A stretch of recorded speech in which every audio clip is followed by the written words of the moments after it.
ശ്രീനാരായണ പരമഹംസ മഹാഗുരുവിൻ്റെ പാതാരവിന്ദങ്ങളിൽ സാഷ്ടാംഗ പ്രണാമം.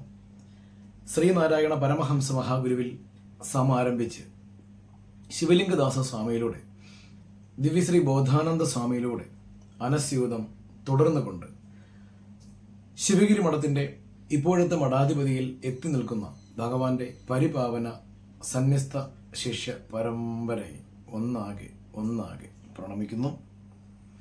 ശ്രീനാരായണ ധർമ്മ പരിപാലന യോഗം കോട്ടയം യൂണിയൻ തല സൈബർ സേന സംഘടിപ്പിക്കുന്ന മഹാഗുരുവിൻ്റെ ദാർശനികതയിലൂടെ, മഹാഗുരുവിൻ്റെ ചരിത്രത്തിലൂടെ, മഹാഗുരുവിൻ്റെ ശിഷ്യമാനസന്മാരിലൂടെ, മഹാഗുരുവിൻ്റെ ജ്ഞാനവല്ലരികളായ കൃതികളിലൂടെ ഒരു സഞ്ചാരമായി ഇവർ തുടങ്ങിയ 41 ദിവസം നീണ്ടു നിന്ന ഏതാണ്ട് 40-ലേറെ ദിവസങ്ങൾ നീണ്ടുനിന്ന ഗുരു വിജ്ഞാന സന്ധ്യ എന്ന പേരിൽ ഇതൊരു തപസ് തന്നെയായിരുന്നു. മഹാഗുരുവിൻ്റെ ചിങ്ങത്തിലെ ചതയം, ബോധാനന്ദ സ്വാമി സമാധി, ഇതിനിടയ്ക്കുള്ള വിശേഷപ്പെട്ട ദിവസങ്ങൾ എല്ലാം ഉൾക്കൊള്ളിച്ചുകൊണ്ട് ഞാൻ മനസ്സിലാക്കുന്നത് ചിങ്ങം 1 തന്നെ ഇവരത് ആരംഭിച്ചു എന്നാണ്. ഒരു വലിയ യാത്രയാണ്, ഒരു ദിവസം പോലും മുടങ്ങാതെ. കേരളത്തിന് അകത്തും പുറത്തുമുള്ള 1-2 ആളുകൾ, ഇന്ത്യക്ക് പുറത്തൊക്കെ ജോലി ചെയ്യുന്ന ആളുകളുമൊക്കെ ഇതുമായി ബന്ധപ്പെട്ട് വീഡിയോകൾ അയച്ചു കൊടുത്തിട്ടുണ്ട് എന്നൊക്കെയാണ് ഞാൻ മനസ്സിലാക്കുന്നത്. എനിക്ക് തോന്നുന്നത് ഏതാണ്ട് ഒരു 40ഓളം പ്രഭാഷകരെ ഇവർ ഷെഡ്യൂൾ ചെയ്തതിൽ 50-ലേറെ ആളുകൾ വരികയും ഉൾക്കൊള്ളിക്കാനാവാത്ത തരത്തിലേക്ക് അതിൻ്റെ ബാഹുല്യം വരികയും ഒക്കെ ചെയ്തപ്പോൾ അതിനൊരു വിജയം നമുക്ക് മനസ്സിലാക്കാം. എന്നാലും അതിൻ്റെ സമാപന ദിവസം, അതിൻ്റെ അവസാന ദിവസം, മഹാഗുരുവിൻ്റെ അനന്തരഗാമിയാകുവാൻ ഭാഗ്യം സിദ്ധിച്ച, അല്ലെങ്കിൽ മഹാഗുരു അനന്തരഗാമിയായ തൃപാദങ്ങൾ സ്വയം തിരഞ്ഞെടുത്ത ദിവ്യശ്രീ ബോധാനന്ദ സ്വാമികൾ, ബോധാനന്ദഗിരി, ബോധാനന്ദ മണ്ഡലേശ്വരൻ, ഇങ്ങനെയൊക്കെ നമ്മൾ പറയുന്ന ബോധാനന്ദ സ്വാമിയുടെ ഒരു അനുസ്മരണത്തോടു കൂടിയാണ് നമ്മുടെ ഈ വലിയ സബര്യ അവസാനിക്കുന്നത്.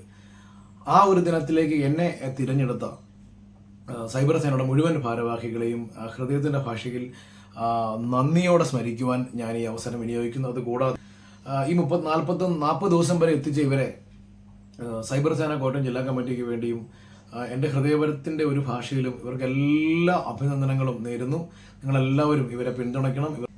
ഈ പ്രഭാഷണങ്ങളെല്ലാം തന്നെ നിങ്ങൾക്ക് എപ്പോഴും കാണുവാനായി അത് യൂട്യൂബിൽ അപ്ലോഡറാണ്. SNDP യോഗം സൈബർ സേന കോട്ടയം യൂണിയൻ്റെ യൂട്യൂബ് ചാനലിലാണ് ഇതെല്ലാം അപ്ലോഡ് ചെയ്യുന്നത്. നിങ്ങളെല്ലാവരും ആ ചാനൽ ഒന്ന് സബ്സ്ക്രൈബ് ചെയ്ത്, ഒന്ന് ലൈക്ക് ചെയ്ത്, നിങ്ങളുടെ സുഹൃത്തുക്കളിലേക്ക് ഒന്ന് ഷെയർ ചെയ്ത്, നിങ്ങൾ ഉൾപ്പെടുന്ന ഗ്രൂപ്പുകളിൽ, നിങ്ങളുടെ ഫാമിലി ഗ്രൂപ്പുകളിൽ ഒക്കെ ഒന്ന് ഷെയർ ചെയ്ത് ഇവരുടെ ഉദ്യമത്തെ ഒന്ന് പ്രൊമോട്ട് ചെയ്യുക എന്നുള്ളത് നമ്മുടെ കൂടി ഉത്തരവാദിത്തമാണ്. എല്ലാവരും അത് ചെയ്യണമെന്ന് ഒന്ന് അഭ്യർത്ഥിക്കുകയാണ്. തീർന്നില്ല, ഈ എല്ലാ പ്രഭാഷണങ്ങളും SNDP യോഗം കോട്ടയം യൂണിയൻ്റെ ഫേസ്ബുക്ക് പേജിലും ടെലികാസ്റ്റ് ചെയ്യപ്പെടുന്നുണ്ട്. അതെല്ലാം ഒന്ന് സബ്സ്ക്രൈബ് ചെയ്യുക, ഒന്ന് ലൈക്ക് ചെയ്യുക, താഴെ ഒരു കമൻറ്റ് കൊടുക്കുക. നമുക്ക് വളരെ നിസ്സാരമായി ചെയ്യാവുന്ന ഒരു ചിലവുമില്ലാത്തൊരു കാര്യമാണ്. അപ്പോൾ അതിൻ്റെ റീച്ച് വർദ്ധിക്കും. ഇവർ ഈ ചെയ്യുന്ന ഉദ്യമത്തിന് ഒരു റിസൾട്ട് നമ്മൾ തിരിച്ചു കൊടുക്കണം. നിങ്ങൾ ഓരോരുത്തരുടെയും ഒരു ലൈക്ക്, ഒരു കമൻറ്റ്, ഒരു ഷെയർ, അതൊക്കെ നിങ്ങൾ ഇവർക്ക് കൊടുക്കുന്ന വലിയൊരു പിന്തുണയാണ്, ഒരു കയ്യടിയാണ്. അതുകൂടി ചെയ്യണമെന്ന് ഗുരുനാമത്തിൽ അഭ്യർത്ഥിക്കുവാൻ കൂടി അവസരം വിനിയോഗിക്കട്ടെ.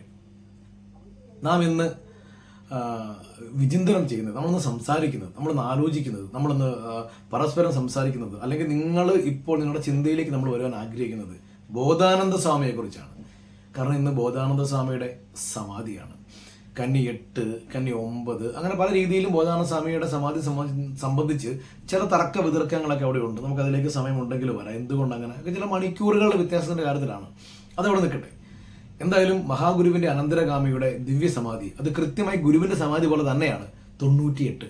കാരണം മഹാഗുരു മഹാപരിനിർവാണം പ്രാപിച്ച് 3-ാം നാൾ മഹാപരിനിർവാണം പ്രാപിച്ച ആളാണ് ബോധാനന്ദ സ്വാമി.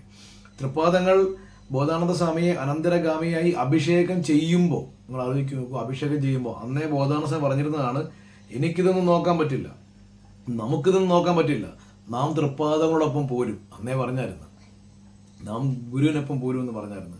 അതിനും എത്ര നാൾക്ക് മുമ്പ് ബോധാനന്ദ സ്വാമി ഗുരുവിൻ്റെ സൗധത്തിൽ വന്നണഞ്ഞ് 1908 രണ്ടുപേരും തമ്മിൽ സമാഗമിക്കുന്നത്. ഏതാണ്ട് 20 വർഷത്തെ ഒരുമിച്ചുള്ള യാത്ര. 1908 18, 28 സെപ്റ്റംബറിൽ 20 ഗുരു ശരീരം ഉപേക്ഷിക്കുന്നു. 21, 22, 20 അല്ല കന്നി 6, 7, 8 നമുക്ക് അങ്ങനെ അതിനെ എടുക്കുന്നു. മാത്രമല്ല മറ്റൊരു പ്രത്യേകത ഉള്ളത്, ഈ അടുത്ത ദിവസം ഈ മാസം 27 ആകുമ്പോൾ മഹാഗുരു ബോധാനന്ദ സ്വാമിയെ അനന്തരഗാമിയായി അഭിഷേകം ചെയ്തിട്ട് 100 വർഷങ്ങൾ പൂർത്തിയാവുകയാണ്. 1925 സെപ്റ്റംബർ മാസം 27-നാണ് മഹാഗുരു ബോധാനന്ദ സ്വാമിയെ വിധി പ്രകാരം അഭിഷേകം ചെയ്തുകൊണ്ട് അനന്തരഗാമിയായി പ്രഖ്യാപിക്കുന്നത്. ഇതിപ്പോൾ 2025 അടുത്ത ദിവസം സെപ്റ്റംബർ 27 ബോധാനന്ദ സ്വാമികൾ അനന്തരഗാമിയായി അഭിഷിക്തനായിട്ട് 100 വർഷങ്ങൾ പൂർത്തിയാവുകയാണ്. അപ്പോൾ എന്തുകൊണ്ടും നമ്മളിപ്പോൾ ഇത് സംസാരിക്കുന്ന ഒരു സമയം വളരെ ഉചിതമാണ്, കൃത്യതയുള്ളതാണ്, അതിനോട് ചൈതന്യമുള്ളതാണ്. ബോധാനന്ദ സ്വാമി നമ്മൾ ചിന്തിക്കേണ്ട ഒരാൾ തന്നെയാണ്. നമുക്ക് ബോധാനന്ദ സ്വാമിയുടെ ഇങ്ങനെ ഡേറ്റ് ഓഫ് ബർത്ത് അല്ലെങ്കിൽ ജന്മം അല്ലെങ്കിൽ സമാധി, ആ ഒരു പർട്ടിക്കുലർ ദിവസങ്ങൾ, മാതാപിതാക്കളുടെ പേര് അതവിടെ നിൽക്കട്ടെ. നമുക്ക് മറ്റൊരു ആംഗിളിലൂടെ ബോധാനന്ദ സ്വാമി ഒന്ന് നോക്കാം. ബോധാനന്ദഗിരി. അപ്പോൾ എന്താണ് ഈ ബോധാനന്ദഗിരി? ബോധാനന്ദ സ്വാമിക്ക് സന്യാസം കൊടുത്തത് മഹാഗുരു അല്ല. നമ്മൾ ആദ്യമേ അറിയേണ്ട ഒരു കാര്യമാണ്. ഗുരുവിങ്കിൽ നിന്നും നേർക്കുനേർ സന്യാസം വാങ്ങിയിട്ടുള്ള ആളല്ല ഗുരുവിന്റെ അനന്തരഗാമിയായി മാറിയത്. വളരെ കൗതുകമുണർത്തുന്ന ഒരു കാര്യം തന്നെയാണ്. നമ്മുടെ അനന്തരഗാമിയായി നാം വാഴിച്ചിട്ടുള്ള ടി ബോധാനന്ദനിലൂടെ നമ്മുടെ ശിഷ്യ പരമ്പര തുടരും എന്ന് ഒസ്യത്തിൽ മഹാഗുരു എഴുതി വെച്ചിട്ടുള്ള ആ ബോധാനന്ദ സ്വാമിക്ക് സന്യാസം നൽകിയത് ഗുരു അല്ല എന്ന് കൂടി നമ്മൾ അറിയുമ്പോഴാണ്. അതായത് ബോധാനന്ദ സ്വാമി ദീർഘകാലം പ്രവർത്തന മേഖലയായിരുന്ന കാശിയിൽ നിന്ന് ഈശ്വരാനന്ദ മണ്ഡലേശ്വരൻ എന്ന് പറയുന്ന ഒരു മഹാഗുരുവിൽ നിന്നുമാണ് ബോധാനന്ദ സ്വാമികൾ സന്യാസം സ്വീകരിക്കുന്നത്. അന്നിട്ട് പേരാണ് ബോധാനന്ദഗിരി. ഈ ഭാരതത്തിലെ സന്യാസി പരമ്പരയ്ക്ക് ദശനാമി സമ്പ്രദായം എന്നാണ് പറയുക. ദശനാമി സമ്പ്രദായം. ഇപ്പോൾ ആനന്ദൻ, തോടകം, ആരണ്യം, സരസ്വതി, ഇങ്ങനെയൊക്കെ. ഇപ്പോൾ തപോവന സ്വാമി, ദയാനന്ദ സരസ്വതി, ഇങ്ങനെയൊക്കെ നിങ്ങൾ പേര് കേട്ടിട്ടുണ്ടായിരിക്കുമല്ലോ. അപ്പോൾ ഇതെല്ലാം ഇതിൽ വരുന്നതാണ്. ഗിരി, ഇതെല്ലാം അങ്ങനെ 10 നാമങ്ങളാണ്. ഇത് മറ്റേ ശങ്കരാചാര്യരുടെ കാലത്ത് 4 മേഖലയായി ഇന്ത്യയുടെ, അപ്പം നമുക്കറിയാം ഇവിടെ മൂകാംബിക അടക്കം അങ്ങനെ പലയിടത്തും തിരിച്ചുകൊണ്ട് 4 ശൃംഗേരിയുടെ വലിയ മഠങ്ങൾ വരുന്നുണ്ടല്ലോ. അപ്പം ഇതിൻ്റെയൊക്കെ ഭാഗമായിട്ട് ദശനാമി പല നാമസമ്പ്രദായങ്ങളുണ്ട്. അതിലെ ഗിരിനാമം അങ്ങനെയാണ് ബോധാനന്ദ സ്വാമിക്ക് വന്നത്. ഇതൊന്നും നമ്മുടെ ഗുരുവിന് ബാധകമല്ല കേട്ടോ. സ്വാമിക്ക് അങ്ങനെ ഒരു പരമ്പര, ഗുരു സ്വയം ഒരു പരമ്പര സൃഷ്ടിച്ചയാളാണ്. ഗുരുവിന്റെ പരമ്പരയിൽ ആനന്ദന്മാരുണ്ട്, സന്യാസിമാരുണ്ട്, തീർത്ഥമാരുണ്ട്. ബോധാനന്ദ, ഇപ്പം ധർമ്മതീർത്ഥർ, ശ്രീനാരായണ തീർത്ഥർ, ആനന്ദ തീർത്ഥർ ഉണ്ടല്ലോ, എല്ലാം ഉണ്ട് ഗുരുവിന്റെ കൂടെ. അപ്പോൾ നമ്മളത് ഗുരു വേറിട്ടൊരു സന്യാസത്തിന്റെ ഭാഷ്യം ചമച്ചെന്ന് നമുക്ക് വേണേൽ പറയാം. ഒരർത്ഥത്തിൽ എത്രമാത്രം ശരിയാണെന്ന് എനിക്ക് തന്നെ അറിയില്ല, പക്ഷേ നമുക്ക് അങ്ങനെ ചിന്തിക്കാൻ പറ്റും. ബോധാനന്ദ സ്വാമി എത്തേണ്ട ആ ഒരു ലെവലിലാണ്. അങ്ങനെ ബോധാനന്ദ സ്വാമി സന്യാസം സ്വീകരിച്ച ഹിമാലയത്തിൽ നിന്നുമാണ്. പിന്നെ വന്നാണ് ഗുരുവെങ്കിലേക്ക് വന്ന് അണയുന്നത്.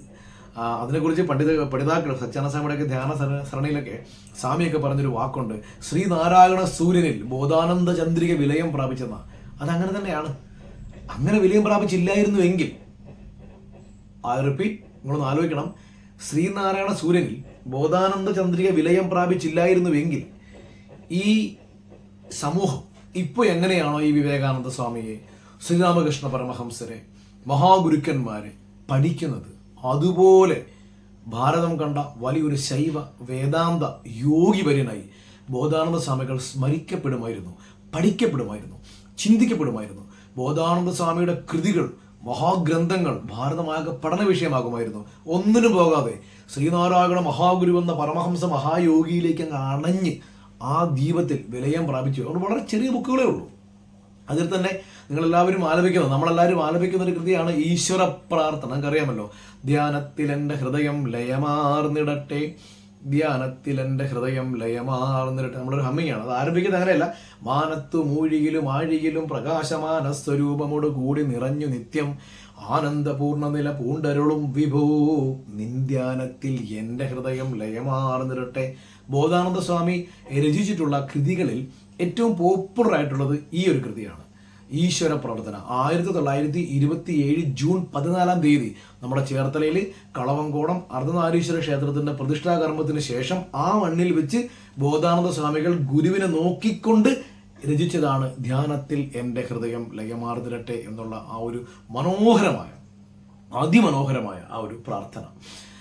അതിനൊരു കാരണം കൂടിയുണ്ട്. ഒരു പ്രാർത്ഥന എഴുതി കൊടുക്കാമോ എന്ന് അവിടുത്തെ ഭക്തന്മാർ ചോദിക്കുമ്പോൾ, നമ്മുടെ വിഷയം അതല്ലാത്തത് കൊണ്ട് നമ്മൾ അതിലേക്ക് അധികം പോകുന്നില്ല. ബോധാനന്ദ ഒരു പ്രാർത്ഥന പറഞ്ഞു കൊടുക്കൂ എന്ന് ഗുരു പറഞ്ഞതായിട്ടാണ് ആ ചരിത്രകാരന്മാർ അതിനെ വിലയിരുത്തുന്നത്. ബോധാനന്ദ സ്വാമികൾ ഭഗവാനെ നോക്കുമ്പോൾ സാമുദ്രപാദകൾ കാലുകൾ നീട്ടി കണ്ണുകൾ അടച്ച് ധ്യാന നിമഗ്നനായി ഇങ്ങനെ ഇരിക്കുന്നത് കണ്ടിട്ടായിരിക്കണം ബോധാനന്ദ സ്വാമികൾ ധ്യാനത്തിൽ എൻ്റെ ഹൃദയം ലയമാർന്നിടട്ടെ, ധ്യാനത്തിൽ എൻ്റെ ഹൃദയം ലയമാർന്നിടട്ടെ. തീർന്നില്ല, ദൈവത്തിനൊത്ത ഗുരുവര്യനെയും വരിച്ച്. അല്ലാതെ വലിയൊരു വേദാന്ത കൃതി എഴുതാൻ അറിയാൻ പാടാത്ത ആളല്ല, പറ്റാത്ത ആളല്ല, ജ്ഞാനമില്ലാത്ത ആളല്ല, അങ്ങനത്തെ ആളാ. അത് ഞാൻ വേറൊരു രീതിയിൽ പറയാം. ഈ ഹിമാലയത്തിൻ്റെ സന്യാസ പരമ്പരയെ നമ്മളൊന്ന് അസസ് ചെയ്യുവാണെങ്കിൽ, ഹിമാലയത്തിൻ്റെ സന്യാസ പരമ്പരയുടെ പ്രാമാണികമായ രീതിക്രമം വെച്ച് നോക്കിയാൽ ഒരു ഗുരുവിന്, ഒരു സന്യാസിക്ക്, ഒരു ഗുരുവിന്, ഒരു ആശ്രമമൊക്കെ സ്ഥാപിച്ച് ശിഷ്യന്മാരെ പഠിപ്പിക്കുന്ന ഒരു ഗുരുവിന് 1000 ശിഷ്യന്മാരുണ്ടായാൽ എന്ന് പറഞ്ഞാൽ ഈ ചുമ്മാ വെറുതെ ആ തുണിക്കടയിൽ പോയിട്ട് കായ്കൊണ്ട് എടുത്ത് പുതയ്ക്കുന്ന ആ ശിഷ്യന്മാരല്ല കേട്ടോ. വ്യവസ്ഥാപിതമായി പഠിച്ച് പ്രാമാണികമായി അധ്യയനം പൂർത്തിയാക്കി ഗുരുവിൻ്റെ അനുവാദത്തോടു കൂടി 1 വർഷത്തിലോ അതിലേറെ സമയമോ അവധൂത വൃത്തിയിലൂടെ നഗ്നപാതനായി കാൽനടയായി നടന്ന് ഈ ലോകത്തെ എല്ലാ കാര്യങ്ങളും കണ്ടും അറിഞ്ഞും മനസ്സിലാക്കിയും വിരക്തി വന്നിട്ട് അതിലേക്ക് വേണേൽ പോകാം, വിവാഹം കഴിച്ച് ഗാർഹസ്ഥ്യത്തിലേക്ക് പോകാം. അങ്ങനെ പോകാതെ തിരിച്ചു വന്നിട്ട് ഗുരുവിനോട് ആവശ്യപ്പെട്ട് പ്രാമാണികമായി സന്യാസം സ്വീകരിക്കുക. ചെറിയ കാര്യമല്ലല്ലോ. വ്യവസ്ഥാപിതമായി സന്യാസം സ്വീകരിക്കുക. അതിനുശേഷം പ്രമാണങ്ങളനുസരിച്ച് ജപമനുഷ്ഠിച്ച്, ധ്യാനമനുഷ്ഠിച്ച്, ഉപവാസമനുഷ്ഠിച്ച്, അതിനുശേഷം ഭൂമിയിലെ സകല ചരാചരങ്ങൾക്കും ബലിയിട്ട്, സ്വന്തം അച്ഛനും അമ്മയ്ക്കും സഹോദരങ്ങൾക്കും ബലിയിട്ട്, സ്വന്തമായി ബലിയിടും. ഇരിക്കപ്പെട്ട നമുക്ക് കൂടി നാം ബലിയിട്ട് പുഴയിൽ ഇറങ്ങി മുങ്ങി, അല്ലെങ്കിൽ ഏതെങ്കിലും ഒരു ജലാശയത്തിൽ, സമുദ്രമോ പുഴയോ ജലാശയത്തിൽ ഇറങ്ങി മുങ്ങി, ഉടുത്തിരിക്കുന്ന വസ്ത്രം ആ പുഴയിൽ ജലാശയത്തിൽ ഒഴുക്കി വിട്ട് പരിപൂർണ നഗ്നനായി തിരിച്ചു കയറി വന്ന് ഗുരുവിൽ നിന്നും പുതിയ വസ്ത്രവും പുതിയ നാമവും സ്വീകരിച്ച് പുതിയൊരാളാവും. അപ്പം അതിന് മുമ്പുള്ള കാലത്തെ പൂർവാശ്രമം എന്ന് വിളിക്കും. പിന്നീട് പുതിയൊരു മനുഷ്യനാണ്. അങ്ങനെ സന്യാസം സ്വീകരിക്കണം. അങ്ങനെ സന്യാസം ഒരാൾ മിനിമം അങ്ങനെയാണ് 10 വർഷം എടുക്കും. ശിവഗിരി മഠത്തിന് പ്രമാണം അനുസരിച്ച് 7 വർഷം അധ്യയനം, 1 വർഷം. അപ്പോൾ അത് മിനിമം ഒരു 8 വർഷം എടുക്കും കണ്ടിന്യൂസ് പോയാൽ. അങ്ങനെ സന്യാസം സ്വീകരിച്ച ശിഷ്യന്മാരുടെ എണ്ണം 1000 ആയാൽ അവരെ ഹിമാലയൻ പാരമ്പര്യത്തിൽ കുലപതിമാരെന്ന് വിളിക്കും. കുലപതിമാർ. അങ്ങനെ ശിഷ്യത്വം സ്വീകരിച്ച സന്യാസിമാരുടെ എണ്ണം 500 ആയാൽ അവരെ മണ്ഡലേശ്വര എന്ന് വിളിക്കും. അങ്ങനെ 500 ശിഷ്യന്മാർ പൂർത്തിയായി കഴിഞ്ഞപ്പോൾ മണ്ഡലേശ്വര, മഹാമണ്ഡലേശ്വര എന്നൊക്കെ ആളുകൾ ബഹുമാനത്തോടു കൂടി വിളിച്ചിരുന്ന ആളാണ് ദിവ്യശ്രീ ബോധാനന്ദ സ്വാമി, ബോധാനന്ദഗിരി. അങ്ങനെ 500 ശിഷ്യന്മാരുണ്ടായിരുന്ന ആ ബോധാനന്ദ സ്വാമിയാണ് ശ്രീനാരായണ പരമസദ്ഗുരുവിനെ കണ്ട മാത്രമേ പാദങ്ങൾ വീണ് ആ ബ്രഹ്മത്തിൽ, അല്ലെങ്കിൽ ആ പ്രകാശത്തിൽ വിലയം പ്രാപിച്ചത്. അപ്പോൾ ഗുരു ആരാണ്? നമുക്കതൊന്ന് കമ്പയർ നോക്കാവുന്നൊരു കാര്യം മാത്രമാണ് ഞാൻ പറഞ്ഞു വന്നത്. അങ്ങനെയുള്ള ആ ബോധാനന്ദ സ്വാമിയാണ് ഈ വേദാന്തമോ അല്ലെങ്കിൽ അതിൻ്റെ വലിയ താത്വികമായ ചിന്തകളോ അറിയാൻ വയ്യാത്ത ആളല്ല. സിമ്പിൾ മലയാളത്തിൽ ധ്യാനത്തിലെൻ്റെ ഹൃദയം ലയമാർന്നിടട്ടെ, ദൈവത്തിനൊത്ത ഗുരുവരേനയും വരിച്ച് എന്ന് എഴുതി വെച്ചത്. അപ്പം നമ്മൾ ആ ഒരു സമർപ്പണം എന്ന് ഓർക്കേണ്ടതുണ്ട്. അതായിരുന്നു ബോധാനന്ദ സ്വാമി. ഒരു സംഘാടകൻ എന്നുള്ളത് നോക്കിക്കഴിഞ്ഞാൽ SNDP യോഗം പടുത്തുയർത്താൻ അഹോരാത്രം പണിപ്പെട്ട ആളാണ് കേട്ടോ. 1912 ശേഷം സാമതൃപ്പാദങ്ങളും ശിവഗിരി മഠവും അനുബന്ധ സ്ഥാപനങ്ങളും SNDP യോഗത്തെ ഏൽപ്പിച്ചിട്ടാണ് തൃപ്പാദങ്ങൾ ആലുവ അദ്വൈതാശ്രമത്തിന്റെ സംസ്ഥാപനത്തിനായി പുറപ്പെടുന്നത്. നിങ്ങൾക്ക് സംശയം തോന്നാതിരിക്കാനായി പിന്നീട് 16 ഗുരു ആ ഉസ്യത്തെ റദ്ദാക്കി തിരിച്ചെടുക്കുന്നുണ്ട്. അത് പോട്ടെ, അത് മറ്റൊരു ചരിത്രമാണ്. ആ സമയത്ത് കന്യാകുമാരി മുതൽ മംഗലാപുരം വരെ, അതായത് പിള്ളയാർകോവിലിൽ നിന്നും നമുക്കൊരു 30 കിലോമീറ്റർ 40 കിലോമീറ്റർ പോയി കഴിഞ്ഞാൽ കന്യാകുമാരിയായി, അല്ലെങ്കിൽ 50 കിലോമീറ്റർ പോയി കന്യാകുമാരിയായി.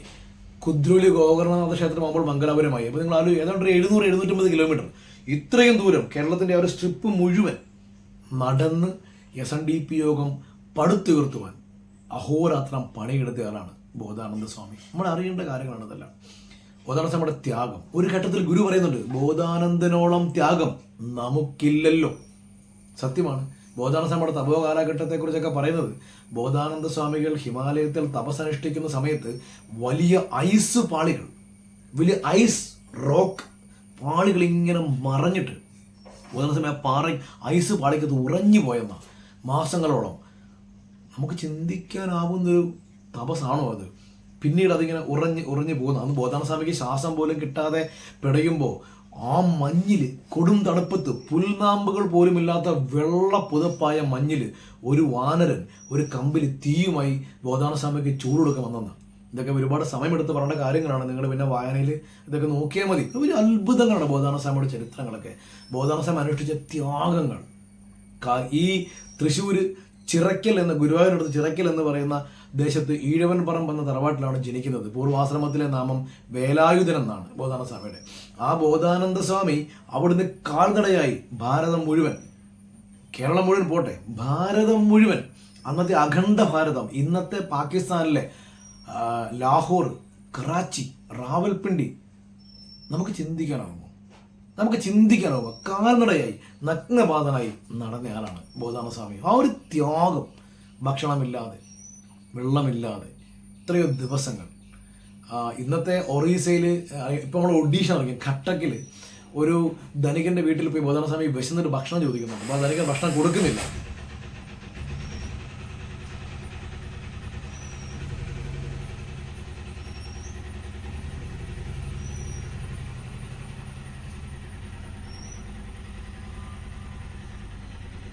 ദീർഘനാളാണ് ബോധാനന്ദ സ്വാമി അവിടെ ഒരു സത്യാഗ്രഹം പോലെ തപസ്സനുഷ്ഠിച്ചത്. പിന്നീട് ആ വീട്ടുകാർ ഇറങ്ങി വന്ന് ബോധാനന്ദ സ്വാമിയുടെ പാദങ്ങളിൽ വീണ് മാപ്പ് അപേക്ഷിച്ച് ഭക്ഷണം കൊടുക്കേണ്ടി വന്നു. അങ്ങനെ ഒരു കാര്യം തീരുമാനിച്ചാൽ അതൊരു പവറാണ് ബോധാനന്ദ സ്വാമിയുടെ. ബോധാനന്ദ കുടീരങ്ങൾ, അതായത് കാശിയിലും പരിസരത്തുമെല്ലാം നിരവധി ചെറിയ ചെറിയ ഉപാസനാ കേന്ദ്രങ്ങൾ, അതിന് ബോധാനന്ദ കുടീരങ്ങൾ എന്നാണ് സ്വാമി തന്നെ പേരിട്ടത്. അങ്ങനെ ബോധാനന്ദ കുടീരങ്ങൾ സ്ഥാപിച്ചുകൊണ്ട് ശിഷ്യന്മാരെ പഠിപ്പിച്ചിരുന്നു. പ്രശസ്തനായിട്ടുള്ള അസംഗാനന്ദഗിരി സ്വാമി, അസംഗാനന്ദഗിരി, വേലപ്പൻ എന്നാണ് പൂർവാശ്രമത്തിലെ പേര്. തൃശ്ശൂരിനടുത്ത് തേങ്ങേണ്ടൂർ സ്വദേശിയാണ്. ശിവലിംഗദാസ സ്വാമിയുടെ ശിഷ്യനാണ്, മഹാഗുരുവിൻ്റെ പ്രശിഷ്യനാണ്. അസംഗാനന്ദഗിരി സ്വാമിയുടെ ഓർമ്മകളിലൊക്കെ ഉത്തരേന്ത്യയിലൂടെ നിരവധിയായി സഞ്ചരിക്കുമ്പോൾ ബോധാനന്ദ കുടീരങ്ങൾ കണ്ടതായി പറയുന്നുണ്ട്. പിന്നെ ബോധാനന്ദ സ്വാമി എല്ലാം കൂടെ വളരെ വ്യത്യസ്തനായ ഒരു സന്യാസി വരൻ തന്നെയായിരുന്നു. പൂർവാശ്രമത്തിൽ ബോധാനന്ദ സ്വാമികൾ വിവാഹിതനായിരുന്നു എന്ന വിവരം നിങ്ങൾക്ക് എല്ലാവർക്കും അറിവുള്ളതാണ് ഞാൻ കരുതുന്നു. കോതമ്മ എന്നായിരുന്നു പൂർവാശ്രമത്തിലെ ഭാര്യയുടെ പേര്. കേശവൻ എന്ന പേരുള്ളൊരു മകനും ജനിച്ചിരുന്നു. അതിനുശേഷമാണ് ബോധാനന്ദ സ്വാമികൾ വീടൊക്കെ വിട്ട് ഒരു പര്യടനം തന്നെ ആരംഭിക്കുന്നത്. അത് നിദാനമായി പറയുന്നത് ഒരു വിഷമസന്ധിയെക്കുറിച്ച് പറയുന്നത്. ഇപ്പം എല്ലാവർക്കും ഇതുണ്ടല്ലോ. ഇപ്പം നമുക്ക് രമണ മഹർഷിയുടെ കാര്യത്തിലാണെങ്കിലും യേശുക്രിസ്തുവിൻ്റെ കാര്യത്തിലാണെങ്കിലും ഒക്കെ ശ്രീബുദ്ധൻ്റെ കാര്യത്തിലാണെങ്കിലും ഒരു ദേഹമാസകലം പൊട്ടി ഒലിച്ചിട്ടുള്ള, നമുക്ക് ഒരു രോഗം ബാധിച്ചിട്ടുള്ള ഒരു ഭിക്ഷ യാചിക്കുന്ന ഒരു യാചകൻ്റെ വിഷമതകൾ കണ്ടിട്ടാണ് ശ്രീബുദ്ധ ഭഗവാൻ, സിദ്ധാർത്ഥ രാജകുമാരൻ കുഷ്ഠരോഗിയുടെ ഒരു ദീനമായ അവസ്ഥ കണ്ടിട്ട് കൊട്ടാരം വിട്ട് ഇതിൽ നിന്ന് അത് നിങ്ങൾക്ക് അറിയാവുന്ന കാര്യമാണ്. അപ്പോൾ എല്ലാ അവതാരമൂർത്തികൾക്കും ഒരു ടേണിംഗ് പോയിന്റിൽ അവർ പെട്ടെന്ന് ഒരു ഇമോഷണലി വൈബ്രൻ്റായി അവർക്കൊരു ആധ്യാത്മിക ഉണർവ് ഉണ്ടാകുന്ന ഒരു കാലം നമുക്ക് കാണാം. ഗുരുവിൻ്റെ കാര്യത്തിൽ നമുക്ക് ഇതെല്ലാം അറിയാം. സ്വാമിയുടെ കാര്യത്തിലൊക്കെ അത് വീട്ടിലൊരു ബന്ധു മരിക്കുമ്പോൾ അതിൻ്റെ ശവസംസ്കാരത്തിന് ശേഷം ഇവരൊക്കെ ചിരിക്കുമ്പോൾ ഇത്രയും നേരം കറിഞ്ഞ് നിങ്ങൾ ഇപ്പോൾ എന്തുകൊണ്ട് ചിരിക്കുന്ന നമുക്ക് അറിയാവുന്ന കാര്യങ്ങളാണ് ആ ചോദ്യമൊക്കെ. ഇതുപോലെ ഒരു സംഭവം ബോധാനന്ദ സ്വാമിയുടെ കാര്യത്തിൽ നമുക്ക് വായിച്ചെടുക്കാൻ സാധിക്കുന്നതാണ്. ബോധാനന്ദ സ്വാമിയുടെ വീട് ഒരു കാർഷിക ഭവനമാണ്, സമ്പന്ന കുടുംബമാണ്. അപ്പോൾ അവിടെ അടുത്തുള്ളൊരു സവർണ സമുദായത്തിൻ്റെ ഉടമസ്ഥയിലുള്ള ക്ഷേത്രത്തിൽ ബോധാനന്ദ സ്വാമിയുടെ ചെറുപ്പത്തിൽ കയറി ചെല്ലുമ്പോൾ ഒരു ഈഴവ യുവാവ് കയറിയതിൻ്റെ പേരിൽ വലിയ ലഹള ഉണ്ടാകാൻ സാധ്യതയുള്ളപ്പോൾ വലിയൊരു തുക പിഴയായി അടച്ചിട്ട് അത് കോംപ്രമൈസ് ചെയ്യുന്നുണ്ട് ബോധാനന്ദ സ്വാമിയുടെ ഫാമിലി. അപ്പോൾ അത്രയ്ക്ക് സമ്പന്നമായ ഒരു ഫാമിലിയാണ്. അപ്പോൾ ബോധാനന്ദ സ്വാമിയുടെ വിവാഹം തന്നെ അങ്ങനെ ആയിരുന്നു കേട്ടോ. ബോധാനന്ദ സ്വാമിയുടെ ജ്യേഷ്ഠന്റെ വിവാഹത്തിലാണ് ബോധാനന്ദ സ്വാമിയെ കൊണ്ടുപോകുന്നത്. ബോധാനന്ദ സ്വാമി എന്തുകൊണ്ട് വിവാഹിതനായി എന്നൊരു ചോദ്യത്തിന് ആൻസറാണ് കേട്ടോ. ബോധാനന്ദ സ്വാമിയുടെ സ്വന്തം വിവാഹമാണെന്ന് പറഞ്ഞിരുന്നില്ല. അപ്പോൾ ബോധാനന്ദ സ്വാമിയുടെ ജ്യേഷ്ഠന്റെ വിവാഹമാണ്. പക്ഷെ ഇവരെല്ലാം നേരത്തെ പ്രീ പ്ലാൻഡ് ആയി അറേഞ്ച്ഡ് ആയിരുന്നുള്ളതാണ്. ബോധാനന്ദ സ്വാമി ജ്യേഷ്ഠന്റെ വിവാഹത്തിന് വളരെ സന്തോഷത്തോടെ പങ്കെടുക്കുന്നു. പെട്ടെന്ന് വേലായുധ വരാൻ പറയുന്നു, കതിർകൊണ്ടത്ത് കയറി നിർത്തുന്നു, അണിഞ്ഞൊരുക്കിന് വധു വരുന്നു, മാല കൈ കൊടുക്കുന്നു, താലിട്ട് കൊള്ളാൻ പറയുന്നു. ബോധാനന്ദ സ്വാമി നമ്മുടെ ഇപ്പോഴത്തെ ഒരു ഭാഷ പറഞ്ഞാൽ പെട്ടുപോയി നമ്മൾ പറയുമല്ലോ. അങ്ങനെ ബോധാനന്ദ സ്വാമി ഒരു ലോക്ക്ഡ് ആയ അവസ്ഥയിൽ വിവാഹം കഴിക്കുന്നതാണ് കോതമ്മേനെ. അത് അവിടെ നിൽക്കട്ടെ, ഞാൻ നിങ്ങളുടെ അറിവിലേക്ക് ഒന്ന് പറഞ്ഞെന്ന് മാത്രം. അപ്പോൾ ഈ ബോധാനന്ദ സ്വാമിയുടെ ഈ ഒരു വലിയ കാർഷിക കുടുംബത്തിൽ ഒരു വളരെ വിശദമായൊരു കഥയാണത്. ഒരു വയ്യാത്ത, ഒരു കാലിന് സ്വാധീനമില്ലാത്ത, എന്തോ പരിക്ക് പറ്റിയ ഒരു കാള എത്ര അടിച്ചിട്ടും എത്ര ഉപദ്രവിച്ചിട്ടും ഇവൻ നില മുഴുവാൻ വിസമ്മതിക്കുന്നതല്ല, ആ കാളയ്ക്ക് വയ്യ, അതിന് ശാരീരികമായി അതിന് ക്ഷമതയില്ല. ആ കാളയുടെ കണ്ണിൽ മുളകുപൊടി കലക്കി ഒഴിക്കുന്ന ഒരു രംഗം ബോധാനന്ദ സ്വാമി കാണുന്നുണ്ട്. വേദനയിൽ പിടഞ്ഞിട്ട് ഈ കാള ഓടുന്നുണ്ട്. അതതിൻ്റെ വേദന കൊണ്ടാണ് ഓടുന്നത്. ഈ കാലിൻ്റെ വേദന ഓർക്കാതെ കലപ്പ വലിയുന്നു, പണം ഒഴുകപ്പെടുന്നു, അതിനെക്കൊണ്ട് പണിയെടുപ്പിക്കുന്നു. അന്ന് രാത്രിയിൽ ധാരധാരയായി കണ്ണിൽ നിന്ന് കണ്ണുനീരൊഴുകുന്ന ഈ കാളയെ ബോധാനന്ദ സ്വാമി രാത്രി പോയി പരിപാലിക്കുന്നുണ്ട്. അതിൻ്റെ ധീരമായ രോദനം ബോധാനസ്വാമിയുടെ ഉറക്കം നഷ്ടപ്പെടുത്തുന്നുണ്ട്. ബോധാനസ്വാമി അങ്ങനെയാണ് ഈ ഭാര്യ, മകൻ, കുടുംബം, ഈ സംസാര ദുഃഖത്തിന് കാരണഹേതുവായ ഈ ബന്ധങ്ങളെ മുറിച്ചുകൊണ്ട് ഒരു പരിനിർവാണത്തിലോട്ട്, ഒരു യാത്രയിലേക്ക് ബോധാനസ്വാമി ഇറങ്ങുന്നത്. ആ യാത്രയാണ് ബോധാനന്ദഗിരി എന്ന് പറഞ്ഞ സന്യാസനാമം സ്വീകരിക്കുന്നവരെ ബോധാനസ്വാമിയെ കൊണ്ട് എത്തിച്ചേർക്കുന്നത്. പക്ഷെ ഗുരുവിലേക്ക് വരുന്നത് മറ്റൊരു കോണ്ടക്സ്റ്റിലാണ്. ബോധാനസ്വാമികൾ ഏതാണ്ട് ഒരു 1906 കൂടി തിരികെ തൃശ്ശൂർ ഭാഗത്തെത്തുന്നത് ഒരുപാട് കാരണങ്ങളുണ്ട് കേട്ടോ. ബോധാനസ്വാമികൾ ദീർഘകാലം ഡൽഹി കേന്ദ്രീകരിച്ചുണ്ടായിരുന്നു, കാശി കേന്ദ്രീകരിച്ചുണ്ടായിരുന്നു, മുംബൈയിലെ കല്യാൺ കേന്ദ്രീകരിച്ചുണ്ടായിരുന്നു. കല്യാണിൽ വെച്ച് ബോധാനസ്വാമി ഒരു ആശ്രമത്തിൻ്റെ വലിയ മേൽനോട്ടക്കാരനൊക്കെ ആകുന്നുണ്ട്. അപ്പോൾ കുഞ്ചു നായർ എന്നു പേരുള്ള ഒരു സവർണ സമുദായ, ഒരു നായർ സമുദായ അംഗം ബോധാനസ്വാമി അവിടെ വെച്ച് കാണുകയും അദ്ദേഹത്തെ ബോധാനസ്വാമി ഒരു അനുചരനായി കൂടെ നിർത്തുകയും ചെയ്യുന്നു. പക്ഷെ ബോധാനസ്വാമി മഹാസിദ്ധനാണ്, മരുന്നുകൾ അറിയും. ആരെങ്കിലും കാണാൻ വരുമ്പോൾ ഒരു ഭസ്മം എടുത്ത് കൊടുത്ത് രോഗം മാറ്റി കൊടുക്കും. പലർക്കും പല അസുഖങ്ങൾക്കും മരുന്നുകൾ പറഞ്ഞു കൊടുക്കും. സൗജന്യമായി പല ഹെൽപ്പുകൾ ചെയ്ത് കൊടുക്കും. ഇവർ ഈ സഹായം സ്വീകരിച്ച് പുറത്ത് പോയി കുറച്ച് കഴിയുമ്പോൾ ഈ കുഞ്ഞുനായർ കൂടെ ചെന്നിട്ട് പറയും, സ്വാമി അവിടെ വെച്ച് പൈസ ചോദിച്ചില്ലെന്നേ ഉള്ളൂ, സ്വാമിക്ക് ഇത്ര ദക്ഷിണ കൊടുക്കണമെന്ന് പറഞ്ഞ് കാശ് ചോദിച്ച് മേടിക്കാൻ തുടങ്ങി. ഇത് ബോധാനസ്വാമി അറിഞ്ഞില്ല. ബോധാനസ്വാമി വിവരം വൈകിയാണ് അറിഞ്ഞത്. പലരും ബോധാനസ്വാമിയോട് ഞാൻ പൈസ തന്നല്ലോ സ്വാമി എന്ന് പറഞ്ഞു, എപ്പോൾ തന്നു, അത് ഇന്നയാൾ വാങ്ങിച്ചല്ലോ എന്ന്. അപ്പോൾ ഇങ്ങനത്തെ ചില ചതിയന്മാരും ഒറ്റുകാരും അന്നും ഉണ്ടായിരുന്നു. ബോധാനസ്വാമിയെ പോലത്തെ ഒരു മഹാപുരുഷന് പോലും ഈ അബദ്ധം പറ്റിയെന്ന് പറയുമ്പോൾ, കുഞ്ചു നായർ എന്നാണ് അദ്ദേഹത്തിൻ്റെ പേര്. അപ്പോൾ അദ്ദേഹം തൃശ്ശൂർ സ്വദേശിയാണ്. അപ്പോൾ ബോധാനസ്വാമി അദ്ദേഹത്തെ ശാസിക്കുകയും മേലിൽ ഇത്തരം കാര്യങ്ങൾ ചെയ്യുകയും പറയുന്നു. അദ്ദേഹം വീണ്ടും അത് ആവർത്തിക്കുമ്പോൾ ബോധാനസ്വാമി അദ്ദേഹത്തെ സ്വന്തം കൂടെ നിർത്തേണ്ട എന്ന് പറഞ്ഞുകൊണ്ട് ആശ്രമത്തിൽ നിന്ന് പറഞ്ഞു വിടുകയും ചെയ്യുന്നു. അതോടുകൂടി കുഞ്ചു നായർ ബോധാനസ്വാമിക്കെതിരെ വലിയ അപവാദ പ്രകടനങ്ങൾ പടച്ചുവിടുകയാണ്. മാത്രമല്ല ഈ ആശ്രമം വലിയൊരു സന്യാസാശ്രമമാണ് മുംബൈ കല്യാണിലെ. പക്ഷേ അതൊരു ജാതിയുടെ സ്വഭാവം നിലനിർത്തുന്നതായിരുന്നു എന്ന് വേണം മനസ്സിലാക്കാൻ. ജാതി ഇല്ലാത്ത രീതിയിലാണ് അവിടെ വേദപഠനവും മറ്റുമൊക്കെ നടന്നിരുന്നത്. വലിയ സനാതന സംസ്കൃതിയൊക്കെ അവർ പറഞ്ഞിരുന്നുവെങ്കിലും ഈ ബോധാനസ്വാമി ഇന്നത്തെ കൊച്ചി രാജ്യത്തെ, അന്ന് കേരളം ആയിട്ടില്ല, ഈഴവൻ എന്ന് പറയുന്ന നമ്മൾ ക്ഷേത്രങ്ങളിലോ വീടുകളിലോ പ്രവേശിപ്പിക്കത്തില്ലാത്ത ഒരു സമുദായത്തിൽപ്പെട്ട ആളാണ് ഈ ബോധാനന്ദഗിരി സ്വാമി എന്ന് വ്യാപകമായ പ്രചരണം ഈ കുഞ്ചു സ്വാമികൾ അവിടെ നടത്തുമ്പോൾ അതുവരെ സുഹൃത്തുക്കളായിരുന്ന സന്യാസിമാർ പോലും ഒരു മാനസിക അകലം കാണിക്കുന്നത് കാണുമ്പോൾ ബോധാനസ്വാമിക്ക് വലിയ ഹൃദയവേദനയുണ്ട്. സ്വന്തം പാണ്ഡിത്യമോ സ്വന്തം പ്രാഗൽഭ്യമോ പ്രസംഗപാഠം, ഒരു മഹാപ്രസംഗികനായിരുന്നു കേട്ടോ, വലിയൊരു പ്രാസംഗികനായിരുന്നു. ഇതൊക്കെ മാറ്റിക്കൊണ്ട് വെറും ജാതി, ഈ ദിവസങ്ങൾക്ക് മുമ്പ് മാത്രം തൻ്റെ ജാതിബോധം, ജാതി എന്താണെന്ന് അറിഞ്ഞപ്പോൾ ഇവർ അകലം കാട്ടിയത് വലിയ ദുഃഖം. ഇതൊക്കെ ഒരു ചരിത്രം അല്ലെങ്കിൽ നീതി മാറ്റിവെച്ച റീസൺ നമുക്ക് പറയാം. സ്വാമി തിരികെ കേരളത്തിലേക്ക് മടങ്ങുന്നു. അതാണ് ഈ ജാതിക്കെതിരെയുള്ള, ജാതി പിശാചിനുള്ള വൈരാഗ്യത്തിലുള്ളൊരു മൂവ്മെൻറ്റിലേക്ക് ബോധാനസ്വാമി മാറുകയാണ്. ഒരുതരം വൈരാഗ്യം, ആ വാക്ക് മനഃപൂർവ്വം ഉപയോഗിക്കണം, വൈരാഗ്യം. അതിനെതിരെ ഈ ഗുരുവിൻ്റെയൊക്കെ പോലെയുള്ള, ഭഗവാനെ പോലെയുള്ള വളരെ ആധ്യാത്മികമായ അടിത്തറയിൽ ഉറച്ചു നിന്നുകൊണ്ടുള്ള സാമൂഹിക പരിവർത്തനത്തിൻ്റെ വലിയൊരു റിഫോർമേഷൻ എന്ന് പറയുന്നൊരു തോട്ടല്ല ബോധാനസ്വാമിക്ക്. ആടി കൊടുക്കണം, ജാതി പറഞ്ഞ് വ്യത്യാസം കാണിക്കുന്നവരെ വീട്ടിൽ കയറി തല്ലണം. ബോധാനസ്വാമിയുടെ ഒരു വാക്കാണ്. യുവാക്കളെ വിളിച്ചു കൂട്ടി പ്രസംഗിക്കുന്നു. ഇവന്മാർ, ഈ ബ്രാഹ്മണന്മാർ ഇങ്ങനെ ഹോയ് ഹോയ് ഹോയ് ഹോയ് ശബ്ദമുണ്ടാക്കിക്കൊണ്ട് ഈ വഴിയിലൂടെ നടന്നു വരുമ്പോൾ ജാതികൾ ഞാൻ കുറഞ്ഞതാണല്ലോ എന്നോർത്ത് തൊഴുത് ഭയന്ന് മാറി നിൽക്കാതെ മുന്നോട്ട് കടഞ്ഞെന്ന് അവൻ്റെയൊക്കെ കരണത്ത് ഠേ ഠേ ഠേ എന്ന് പൊട്ടിക്കണം എന്ന് പ്രസംഗിച്ച ആളാണ്.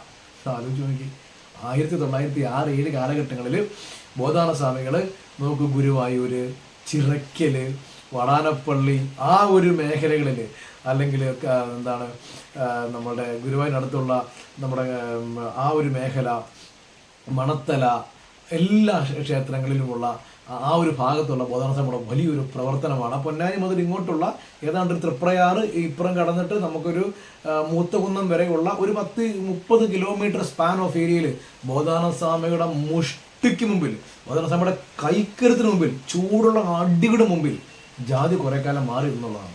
അതിന് എക്സാമ്പിൾ നമുക്ക് എണ്ണി ഇപ്പോൾ ഒരുപാടുണ്ട്. ഇപ്പോൾ തൃപ്രയാറ് ക്ഷേത്രത്തിൽ ഉത്സവം നടക്കുമ്പോൾ വടക്കുപുറത്ത് പാട്ടെന്ന് പറഞ്ഞുകൊണ്ട് അങ്ങോട്ട് പോകുന്ന വലിയൊരു പരിപാടിയുണ്ട്. അപ്പോൾ ഈ എഴുന്നള്ളിച്ചുകൊണ്ട് വരുന്ന ആ ഭാഗത്ത് ചിറ കഴിഞ്ഞ് നടക്കുമ്പോൾ കുറേ ഭാഗത്ത് ഈഴവരുടെ കുടുംബങ്ങളാണ്.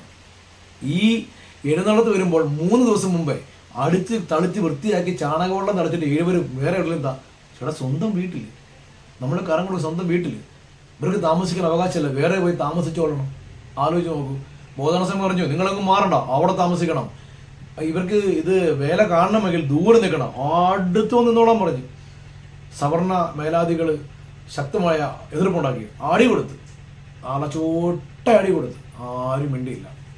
അന്നത്തെ കൊച്ചി ദിവാൻ രാജഗോപാലാചാര്യയുമായി ബോധാനസ്വാമിക്ക് നോർത്ത് ഇന്ത്യയിൽ വെച്ച് തന്നെ വലിയ സൗഹൃദമുണ്ട്. ബോധാനസ്വാമിയുടെ ആ ഒരു പാണ്ഡിത്യവും സിദ്ധി വൈഭവവും ഒക്കെ അറിഞ്ഞിട്ട് എന്തോ രോഗം മാറ്റിക്കൊടുത്ത ഒരു ബന്ധമൊക്കെ ഉണ്ട്. പല കേസുകളിൽ നിന്നും ചെറിയ പിഴയൊക്കെ കൊടുത്തുകൊണ്ട്, അതായത് അവിടെയുള്ള ബ്രാഹ്മണന്മാരും നായന്മാരും മേനന്മാരും നല്ല ചുട്ട അടി, മാസങ്ങളോളം ചികിത്സ മേടിക്ക് വിധേയരാകുന്ന നല്ല അടി അങ്ങോട്ട് വാങ്ങിയിട്ട് ചെറിയൊരു പിഴ മേടിച്ചിട്ട് കേസ് ഒത്തീർപ്പാക്കി. അങ്ങനെ വലിയൊരു സഹായം ആ സമയത്ത് പ്രകൃതി, നിയതി, ചരിത്രം ബോധാനസ്വാമിക്ക് കൊടുക്കുന്നത് നമുക്ക് കാണാം. അതുകൂടാതെ സാമതൃപ്പാദങ്ങൾ അത് പിന്നീടാണ് കേട്ടോ, കുറേ നാൾ കഴിഞ്ഞിട്ടാണ്. അത് ഗുരുവിലേക്ക് വന്നു കഴിയുമ്പോൾ ഞാൻ ഓർമ്മയിലെന്ന് പറഞ്ഞത് മാത്രം. 3 കവരയിട്ട നിലവിളക്ക് പ്രതിഷ്ഠിച്ചിട്ടുള്ള തൃശ്ശൂരെ കാരമുക്ക് ചിദംബരനാഥ ക്ഷേത്രത്തിൽ അവിടുത്തെ ഉത്സവം കലക്കുവാൻ അവിടുത്തെ സവർണർ വലിയൊരു ശ്രമം നടത്തി. അപ്പോൾ ബോധാനസ്വാമികളപ്പോൾ ബോധാനസ്വാമിയുടെ ഈ സംഘമൊക്കെ, ധർമ്മോട സംഘം, അതേക്കുറിച്ച് പറയാം, സംഘമൊക്കെ വിട്ട് ഗുരുവിൽ വിലയം പ്രാപിച്ചു. എന്നിട്ട് പോലും ആ പഴയ ബോധാനന്ദ സ്വാമിയുടെ ശിഷ്യന്മാർ ചുവന്ന കട്ടിയാവ് തലയിലും കയ്യിലും കെട്ടിക്കൊണ്ട് അതിലൂടെ അങ്ങോട്ടും ഇങ്ങോട്ടും വോളണ്ടിയർമാർ നടന്ന ഓരോറ്റ സവർണം പോലും അവിടേക്ക് വന്നിട്ടില്ല. അപ്പോൾ അതൊക്കെ ആയിരുന്നു ബോധാനസ്വാമിയുടെ പ്രവർത്തനം. ഈ പ്രവർത്തനത്തിന്റെ ഭാഗമായി ഞാൻ ഇപ്പോൾ പറഞ്ഞ വാക്ക് ധർമ്മബട സംഘം 1907 ഇങ്ങനെ അടി കൊടുത്തുകൊണ്ട്, മുഷ്ടി കൊണ്ട്, ആയുധം കൊണ്ട്, ശക്തി കൊണ്ട് ജാതിയെ അകറ്റുക നടത്തുന്ന ഈ ഒരു ബോധാനസ്വാമിയുടെ വലിയ പരിശ്രമത്തിന് ബോധാനസ്വാമികൾ ഒരു സംഘടിതമായ ഓർഗനൈസേഷന്റെ, സംഘടനയുടെ രൂപം കൊടുക്കുന്നു. അതാണ് ധർമ്മബട സംഘം.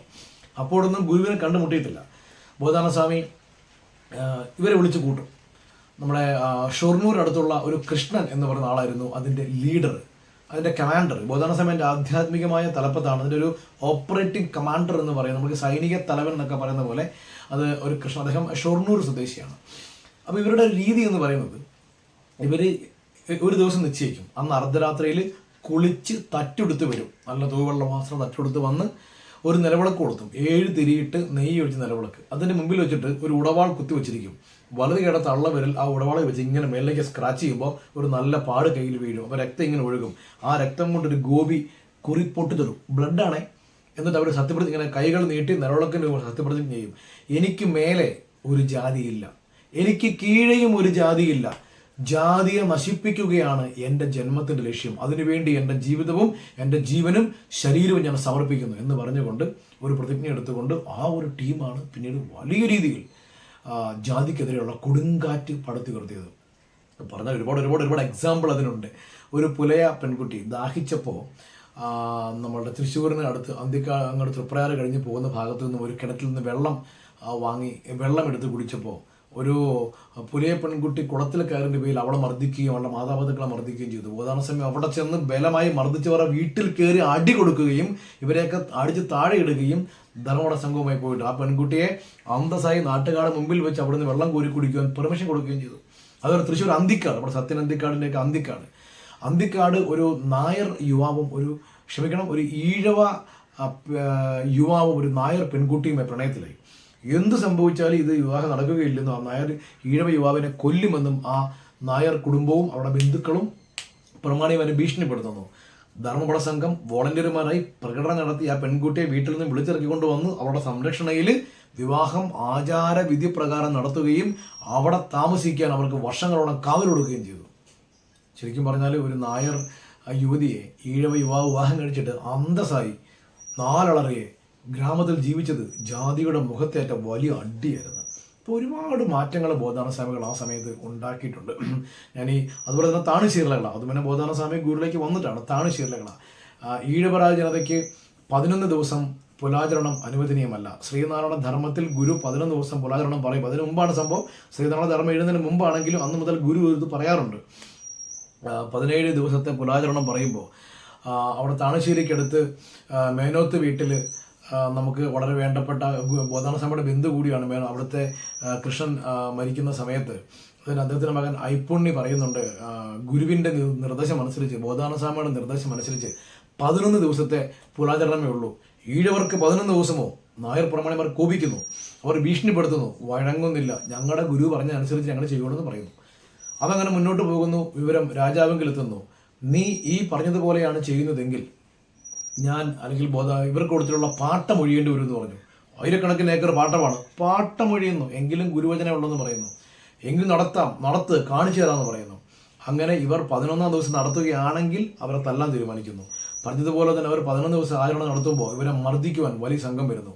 ബോധാനന്ദ സ്വാമിയുടെ പഴയ, നമുക്ക് ഗുരുവിനെ കാണുന്നതിന് മുമ്പുണ്ടായിരുന്ന ആ ധർമ്മപാഠ സംഘത്തിലെ ആളുകൾ വളരെ ശക്തമായി പ്ലാൻ ചെയ്ത് അന്ന് മർദ്ദിക്കാൻ വന്ന സകല നായന്മാരെയും നമ്പൂതിരിമാരെയും അടിച്ചോടിച്ചു എന്ന് മാത്രമല്ല, പ്രാണരക്ഷാർത്ഥം ഓടി അടുത്തുള്ള നമ്പൂതിരിയുടെ ഇല്ലത്ത് കയറിയ ഈ സവർണന്മാരെ ആ നമ്പൂതിരി ഇല്ലത്ത് കയറി ചെന്ന് ഇല്ലത്തിന്റെ മുഖപ്പായയിൽ മുഖത്തലയിൽ നിർമ്മിച്ചിരുന്ന മരം കൊണ്ടുള്ള കഴുക്കോലുകളും പലകകളും ഊരിയെടുത്ത് മർദ്ദിച്ചു എന്നാണ്. അവിടെ രസകരമായ ഒരു സംഭവം കൂടിയുണ്ട്. ഇത് ഈഴവർ തല്ലാൻ പോകാൻ അറിഞ്ഞുകൊണ്ട് ഇവർ വളരെ നേരത്തെ തന്നെ അവിടെയുള്ള പോലീസ് ഉദ്യോഗസ്ഥരെ ഇവർ അറിയിച്ചിരുന്നു.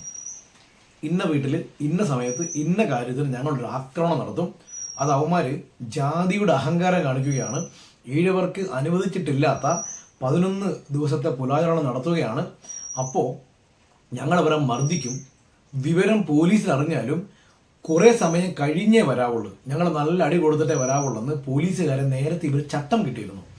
പക്ഷെ സംഭവിച്ചത് തിരിച്ചാണ്. അടിക്കാൻ വന്നവരെ നല്ല മെനയ്ക്ക് നല്ല വൃത്തിക്ക് അടിച്ച് കൈയും കാലം ഓടിച്ചാണ് ബോധാന സമയം കൂട്ടരും തിരിച്ചു വിട്ടത്. വിവരം പോലീസ് സ്റ്റേഷനിൽ അറിഞ്ഞു. അതിഭയങ്കരമായ അടി നടക്കുന്നെന്ന് അവരോർത്തു. ഈഴവരെ നായന്മാർ തല്ലുവന്ന് കുറച്ച് അടി കൊടുത്തു കഴിഞ്ഞിട്ട് നമ്മൾ വരാമെന്ന് പറഞ്ഞ് അവർ 1 മണിക്കൂർ കഴിഞ്ഞ് അങ്ങോട്ട് വന്നപ്പോൾ തല്ലാൻ വന്ന നായന്മാരും നമ്പൂതിരിമാരും കയ്യും കാലും ഓടിച്ച് ഓടിക്കിടക്കുക. ഇങ്ങനെ രസകരമായ ഒരു സംഭവം കൂടി അവിടെയുണ്ട്. ഒരു പൊതുവേദിയിൽ ഇത് പറയാവുന്നതാണോ എന്ന് എനിക്കറിയില്ല, എങ്കിലും ഞാനൊന്ന് പറഞ്ഞെന്നും അത് രസകരമാണ് ഈ സംഭവങ്ങളൊക്കെ. പക്ഷെ ഗുരുവിനെ ബോധാന സ്വാമി വഴക്ക് പറയുന്നതൊക്കെ ഉണ്ട് കേട്ടോ. അതിനുശേഷം ബോധാന സ്വാമി ഇത് വലിയ കേസാകുന്നു. ഇത് ചരിത്രമാണത്. 1-2 പേരെയല്ല, 100-ലധികം ഈ നായന്മാരെ തല്ലി കയ്യും കാലും ഓടിക്കുന്നു. മാത്രവുമല്ല, നമ്പൂതിരി ഇല്ലത്ത് മുറ്റത്ത് പോലും ചിലർ അവകാശമില്ലാത്ത നമ്പൂതിരി ഇല്ലത്തിനകത്ത് കയറി ചെന്ന് അവരുടെ മോന്തായും കഴുക്കോലും പൊളിച്ചടിക്കുന്നു. വലിയ കേസാകുന്നു. ഈ കേസ് നടത്തുവാൻ ബോധാന സ്വാമി നേരിട്ട് ശ്രീലങ്കയിൽ പോയി പണം പിരിക്കുന്നു. അപ്പോൾ അതുൾപ്പെടെ ബോധാന സ്വാമി 3 തവണ ശ്രീലങ്കയിൽ പോയിട്ടുണ്ട്. 12 ഈ കേസിൻ്റെ കാര്യത്തിന്, 18 ഗുരുവായിട്ട് 1 തവണ, 22 3 തവണ ബോധാന സ്വാമി ശ്രീലങ്കയിൽ പോയിട്ടുണ്ട്. അതിൽ 1-ാം തവണ താണശ്ശേരിയിലേക്ക് അടി കൊടുത്തതിൻ്റെ കേസ് നടത്താൻ പണം പിരിക്കാൻ പോയതാണ്. അപ്പോൾ ഇത് ബോധാന സ്വാമിയെ നമ്മൾ വ്യത്യസ്തമായിട്ട് കാണണം. ഞാനതാ പറഞ്ഞ് നമ്മൾ ബോധാന സ്വാമിയുടെ മറ്റൊരു വേഷം കാണാൻ പറ്റും. ഇപ്പം നിങ്ങൾക്ക് വേണമെങ്കിൽ തോന്നാം ഇങ്ങനെ ഉണ്ടായിരുന്ന ബോധാന സ്വാമി പിന്നെ എങ്ങനെ ഗുരുവിലേക്ക് എത്തി എന്നുള്ളതാണ് ചോദ്യം. അത് നമ്മൾ ചിന്തിക്കേണ്ട, പഠിക്കേണ്ട ഒരു കാര്യം തന്നെ. ഒരു സമൂഹത്തെ, ഒരു ഗ്രാമത്തെ, ഒരു രാജ്യത്തെ കിടുകിട വിറപ്പിച്ച കാവിക്കുള്ളിലെ കൊടുങ്കാറ്റായിരുന്ന വിപ്ലവകാരിയായിരുന്ന ബോധാന സ്വാമികൾ പരമസാത്വികനായി. നമുക്കിതൊന്നും നോക്കാനാവുകയില്ല കേട്ടോ. നാം ഭഗവാനോടൊപ്പം പോകുമെന്ന് പറഞ്ഞുകൊണ്ട് 3-ാം ദിവസം കൂടെ പൊക്കളഞ്ഞ ഗുരു സമാധിയായി ശരീരം ഉപേക്ഷിച്ച് 3 ദിവസത്തിലേറെ ശരീരം വെച്ചുകൊണ്ടിരിക്കാൻ പോലും സമ്മതിക്കാതിരുന്ന സമാധിയായി പോയാളാ ബോധാന സ്വാമി. അതിന് കാരണം ബോധാന സ്വാമികൾ ഈ ധർമ്മപട സംഘവുമായി വലിയ രീതിയിൽ ജാതിക്കെതിരെ ഏറ്റുമുട്ടൽ നടത്തുമ്പോൾ ബോധാന സ്വാമി ഒരു കാര്യം ശ്രദ്ധിച്ചു. ഈ പിന്നോക്ക ജനതതിയെ ഈ സവർണന്മാർ വിശ്വസിപ്പിച്ചിരിക്കുന്നത് ഇതൊക്കെ ദൈവകൽപിതമാണെന്നാണ്. ക്ഷേത്രങ്ങളെ ബന്ധിച്ചിട്ടാണ് ഈ അയുത്തം, അനാചാരം, തീണ്ടൽ ഇതൊക്കെ ആരംഭിക്കുന്നത്. ക്ഷേത്രത്തിൻ്റെ ഇത്രയടി ബ്രാഹ്മണൻ, ഇത്രയടി നായർ, ഇത്രയടി ഈഴവർ, ഇത്രയടി പുലയർ, ഈ ഒരു ഡിസ്റ്റൻസ് പോലും പ്ലാൻ ചെയ്യുന്നത് ക്ഷേത്രങ്ങൾ ബേസ് ചെയ്തിട്ട്. അപ്പം ക്ഷേത്രങ്ങളാണ് ഈ ജാതിയുടെ ഒരു കോറ്. ജാതി എന്ന് പറയുന്ന ദുർഭൂതം പ്ലാൻ ചെയ്യുന്നതും ജാതി എന്ന് പറയുന്ന ഈ ദുർഭൂതം പുറത്തേക്ക് ബഹിർഗം വയ്ക്കുന്നത് ക്ഷേത്രത്തിൻ്റെ പരിപാവനതയുടെയും ദൈവികതയുടെയും വലിയൊരു ആവരണം പൊതിഞ്ഞാണെന്ന് ബോധാന സ്വാമി തിരിച്ചറിഞ്ഞു. അതുകൊണ്ട് തന്നെ ക്ഷേത്രം വേണ്ട, ഈ ജാതി സ്ഥാപിക്കുന്നത് ക്ഷേത്രമാണെന്നും ക്ഷേത്രം ഇല്ലാതാക്കണമെന്നും ബോധാന സ്വാമികൾ പ്ലാൻ ചെയ്യുന്നു. അങ്ങനെ ബോധാന സ്വാമികൾ വിഗ്രഹാരാധന, ക്ഷേത്രം ഇതിനെതിരെ വലിയൊരു പ്രചരണം, പ്രപ്പകണ്ട അഴിച്ചുവിടുന്നു. അതിൻ്റെ പേരാണ് ക്ഷേത്രധ്വംസനം. വലിയ രീതിയിൽ അത് നടത്തുന്നു. അപ്പോൾ ബോധാന സ്വാമികൾ ശ്രദ്ധപ്പെടുന്നു, ക്ഷേത്രം ഇല്ലാത്തടത്തും ആരാധിക്കാൻ സൗകര്യമില്ലാത്തടത്തും ഒരാൾ ക്ഷേത്രങ്ങൾ സ്ഥാപിച്ചുകൊണ്ടേയിരിക്കുന്നു. ശ്രീനാരായണ പരമസദ്ഗുരു. വലിയ പ്രതിഷേധമുണ്ടാകുന്നു. അപ്പോൾ അറിയുന്നു ഇവിടെ തലശ്ശേരിയിൽ, മലബാറിൽ ഇതുവരെയും തീയർക്കോ ഈഴവർക്കോ ക്ഷേത്രങ്ങളില്ല. അവിടെ ആദ്യമായി ഒരു ക്ഷേത്രം സ്ഥാപിക്കാൻ പോകുന്നു. 1908 ഫെബ്രുവരി 3 തലശ്ശേരി ജഗന്നാഥ ക്ഷേത്രം. ബോധാന സ്വാമികൾ കൊണ്ടുപിടിച്ചു പോകും തലശ്ശേരിക്ക്. തൃശ്ശൂരും തലശ്ശേരിക്ക് വേഗം ചെല്ലുന്നു. ബോധാന സ്വാമികൾ നേരിട്ട് ഗുരുവിനെ കാണുകയോ സംഘാടകരെ കാണുകയോ എതിർക്കുകയോ അല്ല ചെയ്യുന്നത്. ഗ്രാമങ്ങൾ തോറും, കാരണം തലശ്ശേരിയിലാണ് ഇത് വരുന്നത്, തലശ്ശേരിക്ക് ചുറ്റുമുള്ള തീയ ജനത തിങ്ങിപ്പറക്കുന്ന പല ഗ്രാമങ്ങൾ നമ്മളിപ്പോൾ പേര് കേട്ടിട്ടുള്ള മാവിലായി, പെരളശ്ശേരി, കോടിയേരി, പിണറായി, നമുക്ക് കേൾക്കുന്ന പല ഗ്രാമങ്ങളും, ഈ ഗ്രാമങ്ങളിലെല്ലാം ബോധാന സ്വാമികൾ കടന്നു ചെന്ന് തീയ ജനതയുടെ ഇടയിൽ വലിയ കൊടും പ്രകടനം അഴിച്ചുവിടുന്നു. ക്ഷേത്രങ്ങൾ വേണ്ട, വിഗ്രഹം വേണ്ട, ഇത് അനാചാരമാണ്, ഇത് വിഡ്ഢിത്തരമാണ്, ക്ഷേത്രങ്ങൾ പാടില്ല, ക്ഷേത്രങ്ങളാണ് ജാതി ഉണ്ടാക്കുന്നത്, ഈ ക്ഷേത്രങ്ങളെ നാം നശിപ്പിക്കണം, ഇല്ലാതാക്കണം. നോക്കൂ, 1906 സാമതൃപ്പാദങ്ങളെ ശിവഗിരിയിൽ വന്ന് കണ്ട് പലതവണ കണ്ട് വറുതൂർ കാണിയിൽ കുഞ്ഞിക്കണ്ണൻ്റെയും മറ്റുമൊക്കെ അഘോരമായ പ്രവർത്തനത്തിൻ്റെ ഫലമായിട്ടാണ് ഈ തലശ്ശേരി ജഗന്നാഥ ക്ഷേത്രം ഉണ്ടായി വരുന്നത് തന്നെ. ആ തലശ്ശേരി ജഗന്നാഥ ക്ഷേത്രത്തിന്റെ പ്രതിഷ്ഠയ്ക്ക് വേണ്ടി ക്ഷേത്രത്തെ ഉണ്ടാക്കിക്കോളുന്ന ഗുരു പോലും പറയുന്നുണ്ട്. പണമില്ലാതെ ഇവർ പരാതി വരുമ്പോൾ ക്ഷേത്രത്തെ ഉണ്ടാക്കിക്കോളൂ, പണം പോകുന്നുള്ളൂ. അങ്ങനെ കഷ്ടപ്പെട്ടുകൊണ്ടിരിക്കുമ്പോൾ അത് ഇനി ഒരു 10 ദിവസത്തിനകം, ഏറിയാൽ ഒരാഴ്ച പ്രതിഷ്ഠയാണ്. എല്ലാം ഗുരു വന്നു കഴിഞ്ഞു. ജനതതി മൊത്തം കാത്തിരിക്കുകയാണ് തങ്ങളുടെ സ്വപ്ന സാഫല്യമായ ആദ്യത്തെ ക്ഷേത്രം വരാനായിട്ട്. അപ്പോൾ ഒരു മഹാസന്യാസി വന്നു, ക്ഷേത്രം വേണ്ട. തലശ്ശേരി ജഗന്നാഥ ക്ഷേത്രത്തിൽ ഈ ചിറഭാഗത്തോട് വരികയാണ്. ബാക്കി തലശ്ശേരി നഗരത്തിൽ ഞാനീ പറഞ്ഞ എല്ലാ സ്ഥലങ്ങളിലും ഗംഭീരമായ പ്രസംഗങ്ങൾ, വിവരം അമ്പലത്തിൽ ഇറങ്ങി. ഗുരുവിനെ അറിയിക്കുന്നതിന് മുമ്പ് മൂർക്കോത്ത് കുമാരൻ, വരദൂർ കാണിൽ കുഞ്ഞിക്കണ്ണൻ, റാവു ബഹാദൂർ ഗോപാല മുൻസിഫ്, കൊറ്റിതി രാവുണ്ണി വക്കീല്, ആ കാലത്തെ പ്രഗത്ഭന്മാർ, മലബാറിനെ നിയന്ത്രിക്കുവാൻ തക്ക പവറുള്ള തീയ പ്രമാണിമാർ ബോധാന സ്വാമി പോയിട്ട് കാണുന്നു. സ്വാമി എന്താ ചെയ്യുന്നത്? ഞങ്ങൾ എന്ത് കഷ്ടപ്പെട്ട് 2 വർഷത്തെ അഹോരാത്ര പരിശ്രമമാണ് ഒരിതായി അടുത്ത ആഴ്ച നടക്കാൻ പോകുന്ന ഈ ക്ഷേത്ര സ്ഥാപനം. സ്വാമി ഇപ്പോൾ ഇത് വേണ്ടെന്ന് പറഞ്ഞ് പാവപ്പെട്ട ജനങ്ങളുടെ ഇടയിൽ ഒരു കൺഫ്യൂഷൻ ഉണ്ടാക്കില്ലേ സ്വാമി എന്ന് പറഞ്ഞ്, ഇപ്പം എൻ്റെ വാക്കാണിത്, അങ്ങനെ എന്തല്ലേ സ്വാമി ഇങ്ങനെ തെറ്റിദ്ധരിപ്പിക്കില്ലെന്നൊക്കെ ആയിരിക്കും പറഞ്ഞത് കേട്ടോ. ബോധാന സ്വാമി ഒന്നും എതിർത്തൊന്നുമില്ല. അപ്പം അവർ പറഞ്ഞ്, സ്വാമി ഒരു കാര്യം ചെയ്യും, ഞങ്ങൾക്ക് ഈ കൂടുതൽ കാര്യങ്ങളൊന്നും പറഞ്ഞ് അറിയുക. ഇതാ സ്വാമി അവിടെയുണ്ട്, അങ്ങോട്ട് ഗുരുവിനെ കാണും, നാം വരും, ശ്രീനാരായണ ഗുരുവിനെ നാം കാണാനിരിക്കുകയാണെന്ന് പറഞ്ഞു. 4 ചോദ്യം ചോദിക്കാനാ, വഴക്കുണ്ടാക്കാനാ. പിറ്റേന്ന് വരുന്നു. ഏതാണ്ടൊരു 5.5 അടിക്ക് മുകളിൽ 6 അടിക്ക് താഴെ ഉയരമുള്ള ആരോഗ്യ നിറകാത്രനായ ജ്വലിക്കുന്ന കണ്ണുകളുള്ള കാവിക്കുള്ളിലെ കൊടുങ്കാറ്റായ സന്യാസിമാരിലെ വിപ്ലവകാരിയായ ബോധാനന്ദ സ്വാമികൾ നടന്നു വരിക ഗുരുവിന്റെ നേരെ. സ്വാമി പരമശാന്തനായി തലശ്ശേരി ജഗന്നാഥ ക്ഷേത്രത്തിന്റെ ആ വടക്ക് പടിഞ്ഞാറ് ഭാഗത്തായി ശാന്തനായി ഇരിക്കുക. ആളുകൾ ഞെട്ടിത്തെരിച്ചു. അയ്യോ, ഗുരുവും ബോധാനന്ദ സ്വാമിയും തമ്മിൽ ഇപ്പോൾ എന്താവും സംഭവിക്കുക? മൂർക്കോത്ത് കുമാരന്റെയും അതുകൊണ്ടാണ് കുഞ്ഞിക്കടലെ ഹൃദയസ്പന്ദനം അടുത്ത് നിൽക്കുന്നവർക്ക് പോലും കേൾക്കാനാവുന്ന തരത്തിലായി എന്നതാണ് അതിൻ്റെ ഒരു രസകരമായ ചരിത്രം. കാരണം ഇവിടെ എന്തായിരിക്കും സംഭവിക്കുക? ക്ഷേത്രങ്ങൾ സ്ഥാപിച്ചുകൊണ്ട് വലിയൊരു ആധ്യാത്മിക നവോത്ഥാനത്തിന്റെ സിംഹഗർജനം മുഴക്കുന്ന ഗുരുവും ക്ഷേത്രം വേണ്ട എന്ന് പറയുന്ന മഹാവിപ്ലവകാരി തമ്മിൽ കണ്ടുമുട്ടുന്നു. ബോധാന സ്വാമി ഗുരുവിന്റെ നേരെ എത്തി ശാന്തമായി ഗുരുവെ നോക്കി കണ്ണുകൾ തമ്മിൽ ഉടക്കി ഒരു നിമിഷം പാദങ്ങളിൽ വീണ് ദണ്ഡ നമസ്കാരം ചെയ്തു. എല്ലാം കഴിഞ്ഞു. നിങ്ങൾക്ക് വേണം തോന്നാം അതെന്താ അങ്ങനെ? ബോധാനന്ദ സ്വാമികൾ ചോദ്യങ്ങളൊന്നും ചോദിച്ചില്ലേ?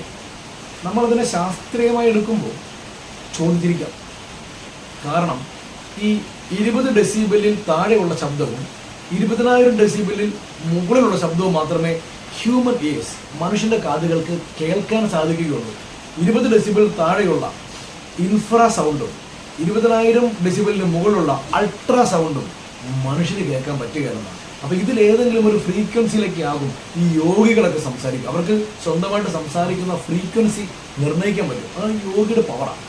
അപ്പൊ അതുകൊണ്ടായിരിക്കും ചുറ്റും നിന്നവര് ഒന്നും കേട്ടില്ല. അപ്പൊ നിങ്ങൾക്ക് വേണം ചോദിക്കാം, ഒറ്റ നോട്ടം കൊണ്ട് ഇത്ര സമയം കിട്ടുമോ? ഇതിനൊക്കെ കുറെ സമയം വേണ്ടേ?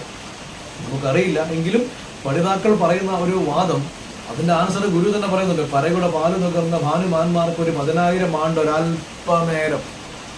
ആ ലെവലിലേക്ക് എത്തിയവർക്ക് സമയമൊന്നുമില്ല. 10,000 വർഷം പോലും ഒരു ഞൊടിയുടെ വ്യത്യാസം അവർക്കുള്ളൂ. അതാണ് നമുക്കാണ് അറിവ് അപരപ്രകൃതിക്ക് അധീനമായാൽ അരനൊടി ടക്ക് ഈ സൗണ്ട് 1000 ആണ്ട് പോലെ തോന്നുമെന്നാണ്. നമുക്കത് അറിയത്തില്ലാത്തതുകൊണ്ടാണ്. അപ്പം അങ്ങനെ ആയിരിക്കാം ഈ ചെറിയ ശബ്ദം ഒരു മിനിറ്റുകളുടെ വ്യത്യാസത്തിൽ അല്ലെങ്കിൽ സെക്കൻഡുകളുടെ ഫ്രാക്ഷൻ ഓഫ് ടൈം കൊണ്ട് ഈ ഒരു ഫ്രീക്വൻസിയിൽ ആയിരക്കണക്കിന് ചോദ്യങ്ങൾ ചോദിച്ചു കാണാം. മഹാഗുരു കൃത്യവും വ്യക്തവും ആയ മറുപടി കൊടുത്തു കാണാം. അതുകൊണ്ടാണ് ക്ഷേത്രം വേണ്ട, ക്ഷേത്രങ്ങൾ നിഷേധിക്കണം, ക്ഷേത്രങ്ങൾ തല്ലിപ്പൊളിക്കണം, തച്ചു തകർക്കണം, ക്ഷേത്രധ്വംസനം എന്ന് പ്രസംഗിച്ച ബോധാനന്ദ സ്വാമി നേരിട്ട് നമ്മുടെ നാഗമ്പടം പ്രതിഷ്ഠിച്ചത് ഗുരുവിന്റെ ആ മറുപടി കൊണ്ടായിരിക്കണം. സ്വാമി എന്നും മനസ്സിനെ ബ്രെയിൻ വാഷ് ചെയ്ത് കൃത്യമായി പരിഷ്കരിച്ചത് കൊണ്ട് ആയിരിക്കണം. പിന്നെ എങ്ങനെ ഉപേക്ഷിക്കുമോ? നമ്മളെ മാത്രമല്ല, കൊങ്ങണങ്കോട് ക്ഷേത്രം, പറളിക്കാട് ക്ഷേത്രം എല്ലാം ബോധാനന്ദ സ്വാമികളുടെ പ്രതിഷ്ഠയാണ്. എല്ലാം പ്രതിഷ്ഠ, എത്രയോ പ്രതിഷ്ഠകൾക്ക് ബോധാനന്ദ സ്വാമികൾ ഉപകരികരമിയായി കൂടെ ഉണ്ടായിരുന്നു. നമ്മുടെ ഇടപ്പാടി പാല, അതുപോലെ തന്നെ ചേർത്തല കളവങ്കോടം, പൂജ രാഗൽബാന്ധ പ്രചോദനം എല്ലായിടത്തുണ്ടായിരുന്നല്ലോ. പിന്നെ അത് തന്നെ ആയിരിക്കണമെന്നാണ് നമ്മൾ മനസ്സിലാക്കേണ്ടത്. ബോധാനന്ദ സ്വാമികൾ പിന്നെ ഗുരുവിൻ്റെ കൂടെ 3 ദിവസം കൂടി ഫെബ്രുവരി 8-നായിരുന്നു പ്രതിഷ്ഠ. 8-ന് പ്രതിഷ്ഠയ്ക്ക് ഗുരുവിൻ്റെ കൂടെ പരിഗണനയോ ഉണ്ടായിരുന്നു. ആലോചിച്ച് നോക്കും, 3 ദിവസം ആൾ മാറി. തിരികെ ധർമ്മപട സംഘത്തിലേക്ക് പോയില്ല. ശിവലിംഗദാസ സ്വാമി അവിടെ ഉണ്ടായിരുന്നു. ശിവലിംഗദാസ സ്വാമിയുടെ കൂടെ തിരിച്ചു വരുന്നത് തൃശ്ശൂരേക്കാണ്. ശിവലിംഗദാസ സ്വാമി അന്ന് പെരിങ്ങോട്ടുകര സോമശേഖര ക്ഷേത്രത്തിൻ്റെ ചുമതലക്കാരനാണ്. അങ്ങനെ ഗുരു ആ സോമശേഖര ക്ഷേത്രത്തിൽ കൂടെ കൂടുന്നു. 1908, 9, 10, 11, 12 5-ാം വർഷം ബോധാന സ്വാമികൾ ശിവഗിരിക്ക് വരുന്നു ശാരദാ മഠത്തിന്റെ പ്രതിഷ്ഠയിൽ പങ്കെടുക്കുവാൻ. ബോധാന സ്വാമിയുടെ കൂടെ അന്ന് ധർമ്മപട സംഘത്തിന്റെ ചില ഹീറോകളെ ആൾക്കാരൊക്കെ ഉണ്ട്. ഹനുമാൻഗിരി സ്വാമി, കൃഷ്ണാനന്ദ സ്വാമി, ഗോപാലാനന്ദ സ്വാമി, വമ്പന്മാർ, ഇവരെല്ലാവരെയും കൊണ്ടായിരുന്നു. അതുകൊണ്ട് 16ഓളം ശിഷ്യന്മാരും ഉണ്ടായിരുന്നു എന്ന് പറയപ്പെടുന്നത്. ശിഷ്യന്മാരെല്ലാവരുമായിട്ട് ശാരദാ പ്രതിഷ്ഠയുടെ പിറ്റേ ദിവസം അവിടുത്തെ ഒരുപാട് സംഭവങ്ങളുണ്ട്. ബോധാന സ്വാമിയും കുമാരനാശനുമായി ഒരു കോൺഫ്ലിക്റ്റ് ഒക്കെ ഉണ്ടാകുന്നുണ്ട്. അതൊക്കെ നിൽക്കട്ടെ, നമുക്കതെല്ലാം കൂടെ പറയാൻ നമുക്ക് സമയമില്ല. ബോധാനന്ദ സ്വാമി ഗുരുവിൻ്റെ പാദങ്ങളിൽ വിനയം പ്രാപിക്കുന്നു. പിറ്റേ ദിവസം ഗുരു അഭിഷേകം ചെയ്തുകൊണ്ട് ശിഷ്യന്മാരായി സ്വീകരിക്കുന്നു. അപ്പോൾ സ്വന്തം ഗുരുവിൻ്റെ കൂടെ വന്ന ശിഷ്യന്മാർ ഗുരു ആർക്കാണോ ശിഷ്യത്വം സ്വീകരിച്ചത് ആ മഹാഗുരു ശിഷ്യന്മാരെ അവരെല്ലാവരും പകൽ ലയിക്കുന്നു. അങ്ങനെയാണ് ശ്രീനാരായണ സൂര്യന് ബോധാനന്ദ ചന്ദ്രിക വിലയം പ്രാപിച്ചു നമ്മൾ പറയുന്നത്. പിന്നെ ബോധാനന്ദ സ്വാമി ഒരുപാട് ആക്ടിവിറ്റി ഉണ്ട്. കുമാരനാശനോടൊപ്പം കേരള മാസങ്ങൾ നമ്മൾ SNDP യോഗം പടുത്തു വരുത്തുന്നു. കൊച്ചിൻ SNDP യോഗം സ്ഥാപിക്കുന്നു. കൊച്ചിൻ നാഷണൽ ബാങ്ക് സ്ഥാപിക്കുന്നു. ഒരുപാട് പ്രസ്ഥാനങ്ങൾ സ്ഥാപിക്കുന്നു. ഗുരുവിൻ്റെ പേരിൽ നിരവധിയായ മൂവ്മെൻറ്റുകൾ. അത്തരത്തിൽ ബോധാനന്ദ സ്വാമി മുന്നോട്ടൊരു മൂവ്മെൻ്റാണ് ശ്രീനാരായണ മഠം.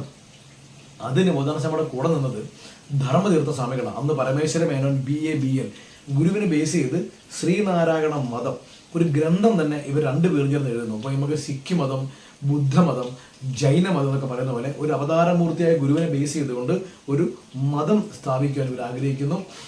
ബോധാനന്ദ സ്വാമി അതിൻ്റെ കുറച്ചുകൂടി അപ്ഗ്രേഡ് ചെയ്ത സൈദ്ധാന്തികമായ ഒരു തലത്തിലാണ്. ഇങ്ങനെ ഒരു ഹിന്ദു ക്രിസ്ത്യൻ പോലെ നിയമങ്ങളുള്ള ഒരു ഗുരു പറയുന്ന ഒരു കമ്പനി പോലുള്ള മതമല്ല, ഒരു നേതാവ്, റീജിയണൽ മാനേജർമാർ, അങ്ങനെയല്ല. മറ്റു തരത്തിലുള്ള പ്രായോഗികമായ ബുദ്ധിവൈഭവത്തിൻ്റെ ചിന്താസരണിയുടേതായ മാനുഷിക മൂല്യത്തിൻ്റെ അതൊരു മതം. പക്ഷെ ഇത് കുമാരനാശൻ ഏറ്റെടുക്കുന്നു, CV കുഞ്ഞിരാമൻ ഏറ്റെടുക്കുന്നു. ഈഴവർ ഒന്നടങ്കം മതം മാറണമെന്ന് വലിയൊരു കൊടുങ്കാറ്റായി മാറുന്നു. അപ്പോഴാണ് ഗുരു പ്രഖ്യാപിക്കുന്നത് നാം ഒരു മതവും സ്ഥാപിക്കാൻ ഉദ്ദേശിച്ചിട്ടില്ല. എന്നിട്ടാണ് ഗുരു ഇതിനൊരു ആൻസറായിട്ട് വേണം ആലുവയിൽ സർവ്വമത സമ്മേളനം സംഘടിപ്പിക്കുന്നത് 1924. ആ ഒരു വലിയ മൂവ്മെന്റിലൂടെ അതിന്റെ മുന ഗുരു ഒടിച്ചു കളഞ്ഞു, അല്ലെങ്കിൽ ആ ഒരു കിളിർത്ത് വന്ന വിത്തിനെ ഗുരു പിഴുതെറിഞ്ഞു. അല്ലെങ്കിൽ ശ്രീനാരായണ മതം നോക്കൂ, ഗുരുവിന്റെ സമാധിക്ക് ശേഷമെങ്കിലും ഒരു പക്ഷേ SNDP യോഗത്തിനൊക്കെ വലിയൊരു മൂവ്മെന്റിലൂടെ ഇപ്പൊ എങ്ങനെയാണോ അകാലിദൾ ഒരു രാഷ്ട്രീയ പ്രസ്ഥാനം നിന്നുകൊണ്ട് സിഖ് മതത്തെ ഒരു സിഖ് മതം എന്ന് പറയുന്ന രീതിയിൽ മാറ്റിമറിച്ചത്, ഗുരുനാനാക്കിന്റെ വചനങ്ങളെ എന്ന് പറഞ്ഞ പോലെ ശ്രീനാരായണ ഗുരുവിന്റെ പേരിൽ ഒരു മതം ക്രിയേറ്റ് ആയി വന്നേനെ. അതുകൊണ്ടായിരിക്കും നാം ഒരു മതവും സ്ഥാപിക്കുന്നില്ല എന്ന് പറഞ്ഞുകൊണ്ട് ഗുരു അസന്നിഗ്ധമായി ആലുവയിൽ സർവ്വമത സമ്മേളനം നടത്തുകയും അതിന്റെ അവസാനം ഗുരു പറഞ്ഞത് എല്ലാ മതങ്ങളെയും സ്വാതന്ത്ര്യത്തോടുകൂടി പഠിക്കുവാൻ നാം ആലുവയിൽ മതമഹാപാഠശാല സ്ഥാപിക്കുമെന്ന് പറഞ്ഞത് പോലും. അപ്പം നമ്മളിതൊക്കെ ചേർത്ത് വായിക്കേണ്ടതാണ്. അപ്പോൾ പതിയെ നമ്മളെ വിഷയം ഒന്ന് അവസാനിപ്പിക്കാം. ഒരുപാട് ഇത് ബന്ധപ്പെട്ട് പറയാനുണ്ട്. ബോധാനന്ദ സ്വാമി പിന്നീട് SNDP യോഗത്തിൻ്റെ വൈസ് പ്രസിഡന്റായി ഗുരു നിയോഗിക്കുന്നുണ്ട്. ഗുരു വൈസ് പ്രസിഡന്റായി അഭിഷേകം ചെയ്യുന്നുണ്ട്, ഉത്തരവ് കൊടുക്കുന്നുണ്ട്. അഭിഷേകം ചെയ്യുകയല്ല, ഗുരു ഉത്തരവ് കൊടുക്കുന്നുണ്ട്. SNDP യോഗത്തിൻ്റെ പ്രസിഡന്റ് ആയിരിക്കുമ്പോൾ അതിന് ഗുരുവിന് സാധിക്കുമല്ലോ. വൈസ് പ്രസിഡന്റായി ഗുരു നിയമിക്കുന്നു, അപ്പോയിന്റ് ചെയ്യുന്നു. പക്ഷേ അന്നത്തെ SNDP യോഗത്തിൻ്റെ നേതാക്കന്മാർ CV കുഞ്ഞിരാമൻ്റെയും N കുമാരൻ ജഡ്ജിൻ്റെയും നമ്മുടെ മിതവാദി കൃഷ്ണ വക്കീലിൻ്റെയും ഒക്കെ നേതൃത്വത്തിൽ ബോധാനന്ദ സ്വാമി അങ്ങനെ വൈസ് പ്രസിഡന്റ് ആക്കാൻ പറ്റുകയില്ല, ഡോക്ടർ ബൽപൂർ തന്നെയാണല്ലോ വൈസ് പ്രസിഡന്റ് എന്ന് പറഞ്ഞുകൊണ്ട് ബോധാനന്ദ സ്വാമിയുടെ പേരിൽ അവിശ്വാസം രേഖപ്പെടുത്തുന്നു. ബോധാനന്ദ സ്വാമിക്ക് വലിയ മനപ്രയാസം ഉണ്ടാകുന്നു. ഒരു ട്രെയിനിൽ കയറി ഉത്തരേന്ത്യയിലേക്ക് യാത്ര പുറപ്പെടുന്നു. ബോധാനന്ദ സ്വാമിക്ക് തുടയിൽ ഒരു പരു വന്നതിൻ്റെ പേരിൽ അത് പ്രകൃതി കൊണ്ടുവന്നായിരിക്കണം, അല്ലെങ്കിൽ പൊക്കള ഞാൻ ആലുവയിൽ ചികിത്സയ്ക്കായി ഇറങ്ങുന്നു. അപ്പോൾ മിതവാദി കൃഷ്ണ വക്കീൽ കാണാൻ വരുന്നു. സ്വാമി ഈ പ്രശ്നങ്ങളൊക്കെ ഇല്ലാതാക്കണ്ടേ, നാം എന്തിനും തയ്യാറാണ്, സ്വാമി വൈസ് പ്രസിഡന്റ് സ്ഥാനത്ത് നിന്ന് മാറി തന്നാൽ ഈ പ്രശ്നങ്ങൾ ഇല്ലാതാകും, നാം ഇവിടെ ഒപ്പിടണം. മിതവാദി കൃഷ്ണ വക്കീൽ ചെറുതൊരു ബ്ലാങ്ക് പേപ്പർ ഞാൻ പിന്നെ എഴുതിക്കോളാം എന്ന് പറഞ്ഞ് ബോധാനന്ദ സ്വാമി എന്ന ഞാൻ വൈസ് പ്രസിഡന്റ് സ്ഥാനത്ത് നിന്നും ഇതായാലും സ്വമേധയാ രാജിവെച്ചിരിക്കുന്നു എന്ന് പറഞ്ഞുകൊണ്ട് ഞാൻ എഴുതിക്കോളാം എന്ന് പറഞ്ഞ് ഒന്നും നോക്കാതെ കണ്ണും പൂട്ടി ഒപ്പിട്ട് കൊടുത്ത്. ഇതറിഞ്ഞപ്പോൾ ഗുരു പറഞ്ഞത് ബോധാനന്ദൻ അങ്ങനെയാ, ഇലയിലും ഒപ്പിട്ട് കൊടുക്കുമെന്ന് പറഞ്ഞ് ഇലയിലും ബോധാനന്ദനോളം ത്യാഗം നമുക്കില്ലല്ലോ, അവർക്ക് ബോധാനന്ദന്റെ മനസ്സ് വിഷമിപ്പിക്കാൻ അവർക്ക് എങ്ങനെ കഴിഞ്ഞു എന്ന് പറഞ്ഞുകൊണ്ട് ഗുരുവിന് രഹിതമുണ്ടാവുകയും വിളിച്ചു വരുത്തി ബോധാനന്ദസ്വാമി അറിയിക്കുന്നതാണ്, രാജ് പിൻവലിച്ചിട്ടല്ലാതെ ഇനി നമ്മെ കാണണ്ടാന്ന്. പക്ഷെ അപ്പോഴേക്കും SNDP യോഗവും ശിവഗിരിമഠമായിട്ടുള്ള പ്രശ്നങ്ങൾ വലിയ രീതിയിൽ വളരുന്നു. ബാക്കിയൊക്കെ നമുക്കറിയാവുന്ന ചരിത്രങ്ങളാണ്. പിന്നീട് SNDP യോഗം മഹാഗുരുവിന്റെ ചികിത്സയിൽ നിന്നും പിന്മാറുന്നൊരു ഘട്ടമുണ്ട്. അതൊക്കെ ചില സാഹചര്യങ്ങൾ നിങ്ങൾ വായിച്ചു നോക്കിയാൽ മതി, ഞാനതൊന്നും കൂടി വേദി പറഞ്ഞ് ആഗ്രഹിക്കുന്നില്ല. അതിന്റെ പേരിൽ ബോധാനന്ദ സ്വാമിയും യോഗ നേതൃത്വവും ചില തർക്കങ്ങളൊക്കെ ആ സമയത്ത് ഉണ്ടാകുന്നത് നമുക്ക് ചരിത്രഗതിയിൽ വായിച്ചെടുക്കാൻ പറ്റും. ഗുരു രോഗാവസ്ഥയിലാകുമ്പോൾ ബോധാനന്ദ സ്വാമികൾ കടുത്ത ജ്വരം ബാധിച്ച് ചിറയൻകീഴ് താലൂക്ക് ഹോസ്പിറ്റലിൽ അഡ്മിറ്റ് ആയിരുന്നു എന്നതും ഒരു ചരിത്രമാണ്. അപ്പോൾ കാണാൻ വന്ന ആരോ പുറത്തുനിന്ന് പറയുന്നത് ശിഷ്യന്മാർ കേട്ടു, ഗുരുവിന് രോഗം കലശലാണ്, എങ്കിലും കുഴപ്പമില്ല, ബോധാനന്ദ സ്വാമികൾ പ്രജ്ഞയില്ലാതെ കിടക്കുകയാണല്ലോ, അതിലും ഗുരുതരമാണല്ലോ. അപ്പോൾ ഇത് കേട്ടുകൊണ്ട് ഒരാൾ പറയുന്നു, അനന്തരഗാമി മുൻഗാമിയായി പോവൂ. ഇത് കേട്ട ഗുരുവിൻ്റെ രക്ഷ വലിക്കുന്ന ദാമോദരം എന്ന് പറയുന്നുണ്ട്. അതുപോലെ ഗുരുവിൻ്റെ ചികിത്സാർത്ഥം ആ മുറിയിൽ ഗുരുവിന് മരുന്നൊക്കെ എടുത്തു കൊടുക്കുന്ന വർക്കലയിൽ പ്രഭാകര മന്ദിരത്തിൽ രാമനുണ്ട്. അദ്ദേഹം ചോദിക്കുന്നുണ്ട്, സ്വാമി, ആളുകൾ ഇങ്ങനെ പറയുന്നല്ലോ, ബോധാനന്ദ സ്വാമികൾക്ക് അതീവ ഗുരുതരാവസ്ഥയാണ് രോഗം, അനന്തരഗാമി മുൻഗാമി ആവുമോ?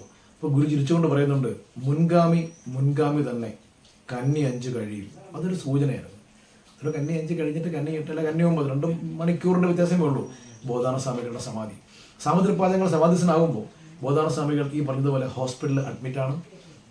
ശിവഗിരി മഠത്തിൽ നിന്ന് കാറ് പോകുന്നു. ഗുരുവിൻ്റെ കാർ ഡ്രൈവർ നന്ദൻകോട് ജനാർദ്ദനൻ ബോധാനന്ദ സ്വാമിയെ കാറിൽ കയറ്റി കൊണ്ടുവരുന്നു. നാം ഇപ്പോൾ ശിവഗിരി മഠത്തിലേക്ക് കടന്നു ചെല്ലുമ്പോൾ ആ റോഡിൽ നിന്നും നമ്മൾ ശിവഗിരി മഠത്തിൻ്റെ വളപ്പിലേക്ക് കയറുമ്പോൾ അവിടെ കാണുന്ന വലിയ ആ ഒരു ആൽമരത്തിൻ്റെയും മറ്റുമൊക്കെ ഇന്നത്തെ ബുക്ക് സ്റ്റോളൊക്കെ ഇരിക്കുന്ന ഭാഗം, അന്ന് ശിവഗിരി പാലമുണ്ട്, ജനസമുദ്രമാണ്, ജനസമുദ്രം. ഈ ജനസമുദ്രത്തിന് നടുവിലേക്കാണ് ഈ കാറ് വരുന്നത്. ഈ കാറ് വരുമ്പോൾ ജനക്കൂട്ടം 2 സൈഡിലേക്ക് അകന്നു പോവുകയാണ്. കാറ് കടന്നു പോകുമ്പോൾ വീണ്ടും അതുപോലെ ആവുകയാണ്. ജനക്കൂട്ടത്തിൻ്റെ മധ്യത്തിൽ കാറ് വന്നുകൊണ്ട് നിൽക്കുകയാണ്. ജനങ്ങൾ ആ കാറിനെ ഇങ്ങനെ പൊതിയുകയാണ്. അമ്മമാർ ആർത്ത് വിളിക്കുകയാണ്, ഓം ശ്രീനാരായണ പരമഗുരുവേ നമുക്ക് ആ സമാധിയിരുത്തി കടകൾ ആരംഭിക്കാൻ പോവാ. കന്നി 5 സാമൂതിരിപ്പാദങ്ങൾ വൈകുന്നേരം 3:15 സമാധിയായി. എന്നിട്ട് 2 മണിക്കൂർ കഴിഞ്ഞ് 5:00 കൂടിയാണ് ബോധാനന്ദ സ്വാമികൾ കാറിൽ വരുന്നത്. ഗുരു സമാധിയായെന്ന വാർത്ത കാട്ടുതീ പോലെ പറഞ്ഞിട്ട് ഹൃദയം തകർന്നുകൊണ്ട് പൊട്ടിക്കരയുന്ന അമ്മമാരാണ് ഈ ചുറ്റും ആർത്തിളമ്പുന്നത്. ഓം ശ്രീനാരായണ പരമഗുരുവേ നമഃന്ന് ഉറക്കെ ജപിച്ചുകൊണ്ട് ഇവരൊക്കെ വിലപിക്കുമ്പോഴാണ് ബോധാനന്ദ സ്വാമി കാറിൽ വന്ന് ഇറങ്ങുന്നത്. നന്ദനകോട് ജനാർദ്ദനൻ വളരെ പണിപ്പെട്ട് ജനക്കൂട്ടത്തിനിടയിലൂടെ നടന്ന് ഇപ്പുറത്ത് വന്ന് ഡോർ തുറന്നു കൊടുത്ത് അവശനായിരിക്കുന്ന ബോധാനന്ദ സ്വാമികൾ ശിവഗിരി മഠത്തിൻ്റെ വളപ്പിലേക്ക് പാദങ്ങൾ കുത്തുമ്പോൾ അവിടെ കൂടിയിരുന്ന അമ്മമാർ ആയിരങ്ങൾ ആർത്ത് വിളിച്ചു എന്നാണ്, സ്വാമി, ഞങ്ങളെ ഇട്ടിട്ട് വലിയ സ്വാമി പോയി സ്വാമി, ഞങ്ങൾക്കിനി സ്വാമി മാത്രമേ ഉള്ളൂ സ്വാമി. ഇതൊക്കെ വലിയ ഹൃദയം തകരുന്ന രംഗങ്ങളാണ്. പിന്നെ ബോധാനന്ദ സ്വാമി ഈ ആരോഗ്യമില്ലാത്ത അവസ്ഥയിലും ഇതിനെല്ലാം നേതൃത്വം കൊടുത്ത് ബോധാനന്ദ സ്വാമിയാണ് ഗുരുവിൻ്റെ സമാധി ഇരുത്തുള്ള ചടങ്ങുകൾ പ്രൗഢ ഗംഭീരതയോടുകൂടി പൂർത്തിയാക്കിയത്. അങ്ങനെ പൂർത്തിയാക്കി ബോധാനന്ദ സ്വാമികൾ തിരികെ ഹോസ്പിറ്റലിലേക്ക് പോകുന്നു. കന്നി 7 സമാധി ഇരുത്തി ചടങ്ങുകൾ പൂർത്തിയായി. കന്നി 8 പുലർച്ചെ 3:15 മണി. നിങ്ങളുടെ അറിവിലേക്ക് അതുപോലെ പറഞ്ഞാൽ അവസാനിപ്പിക്കാം. ഈ 3:30 കന്നി 8 കന്യോ? ഇന്ന് തന്നെ വ്യക്തികൾ എന്നെ ഒരു 4-5 പേര് വിളിച്ച് 8 9 അത് ആധികാരികമായിട്ട് പറയാൻ ഞാൻ ആളല്ല, എങ്കിലും എനിക്കറിയാവുന്നത് കന്നി 8 നേരത്തെ മുതൽ എല്ലാ ചരിത്ര ഗ്രന്ഥങ്ങളിലും ഉണ്ടായിരുന്നത്. പിന്നീട് വന്ന ചില പഠനങ്ങളിലാണ് കന്നി 8-ാം തീയതി പുലർച്ചെ എന്ന് പറഞ്ഞാൽ കന്നി 8 പകല് സൂര്യൻ അസ്തമിച്ചു, രാത്രി 12 കഴിഞ്ഞ് പുലർച്ചെ 3:15 ബോധാനന്ദ സ്വാമികൾ സമാധിസ്ഥനാകുന്നത്. അത് നമ്മൾ ഈ രാത്രി 12 കഴിയുമ്പോൾ അടുത്ത ദിവസമാകും. അപ്പോൾ കന്നി 9 രാവിലെ എന്ന രീതിക്ക് പറയുന്നത്. കന്നി 8 പുലർച്ചെ എന്ന് പറഞ്ഞാൽ കന്നി 7 രാത്രിയല്ലേ എന്നൊരു ചോദ്യം വരുന്നുണ്ട്. അങ്ങനെയാണ് ചില ആളുകൾ ഈ കന്നി 9 എന്ന ലെവലിലോട്ട് പിന്നീട് പഠനം മാറ്റുന്നത്. പക്ഷെ അത് ഒരു കണക്കിന് ശരിയുമാണ് കേട്ടോ. പക്ഷെ അതിനെ എതിർക്കുന്ന ആളുകൾ പറയുന്നത് നമ്മൾ ഈ മലയാളത്തിൻ്റെ അല്ലെങ്കിൽ ഭാരതത്തിൻ്റെ പൊതുവിലുള്ള ജ്യോതിഷ വിധിയുടെ സാമ്പ്രദായിക ഒരു ഗണനാ രീതി എന്ന് പറയുന്നത് സൂര്യോദയം സൂര്യാസ്തമയമാണ്. നമ്മളൊരു ദിവസം സൂര്യൻ ഉദിക്കുമ്പോൾ മുതൽ അടുത്ത ദിവസത്തെ സൂര്യോദയം വരെയാണ് ഭാരതത്തിൻ്റെ അല്ലെങ്കിൽ മലയാളത്തിൻ്റെയൊക്കെ സാമ്പ്രദായികമായ മാസത്തിൻ്റെയും ദിവസത്തിൻ്റെ ഗണന രീതി. അങ്ങനെ വെച്ച് നോക്കുമ്പോൾ കന്നി 8 പകൽ, കന്നി 8 രാത്രി, പിറ്റേന്ന് നേരം സൂര്യൻ ഉദിച്ച് ഭൂമിയിൽ പ്രകാശം പതിക്കുമ്പോൾ മാത്രമേ കന്നി 9 ആവുകയുള്ളൂ എന്ന് അവർ പറയുക.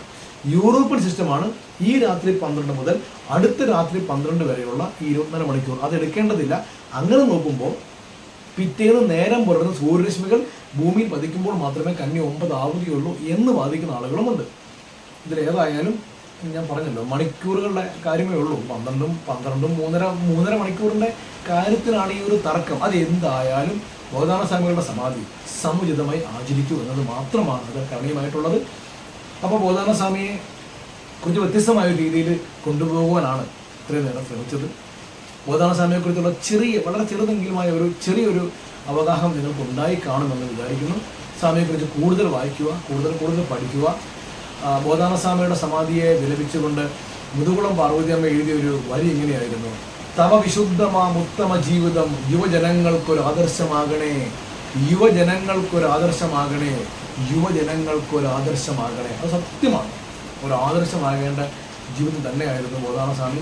ബോധാനന്തരോളം ത്യാഗം നമുക്കില്ലല്ലോ എന്ന് പറഞ്ഞ ഗുരു പറഞ്ഞ ബോധാന സ്വാമിയുടെ സമാധി ഈ ഹോസ്പിറ്റലിലാണ്.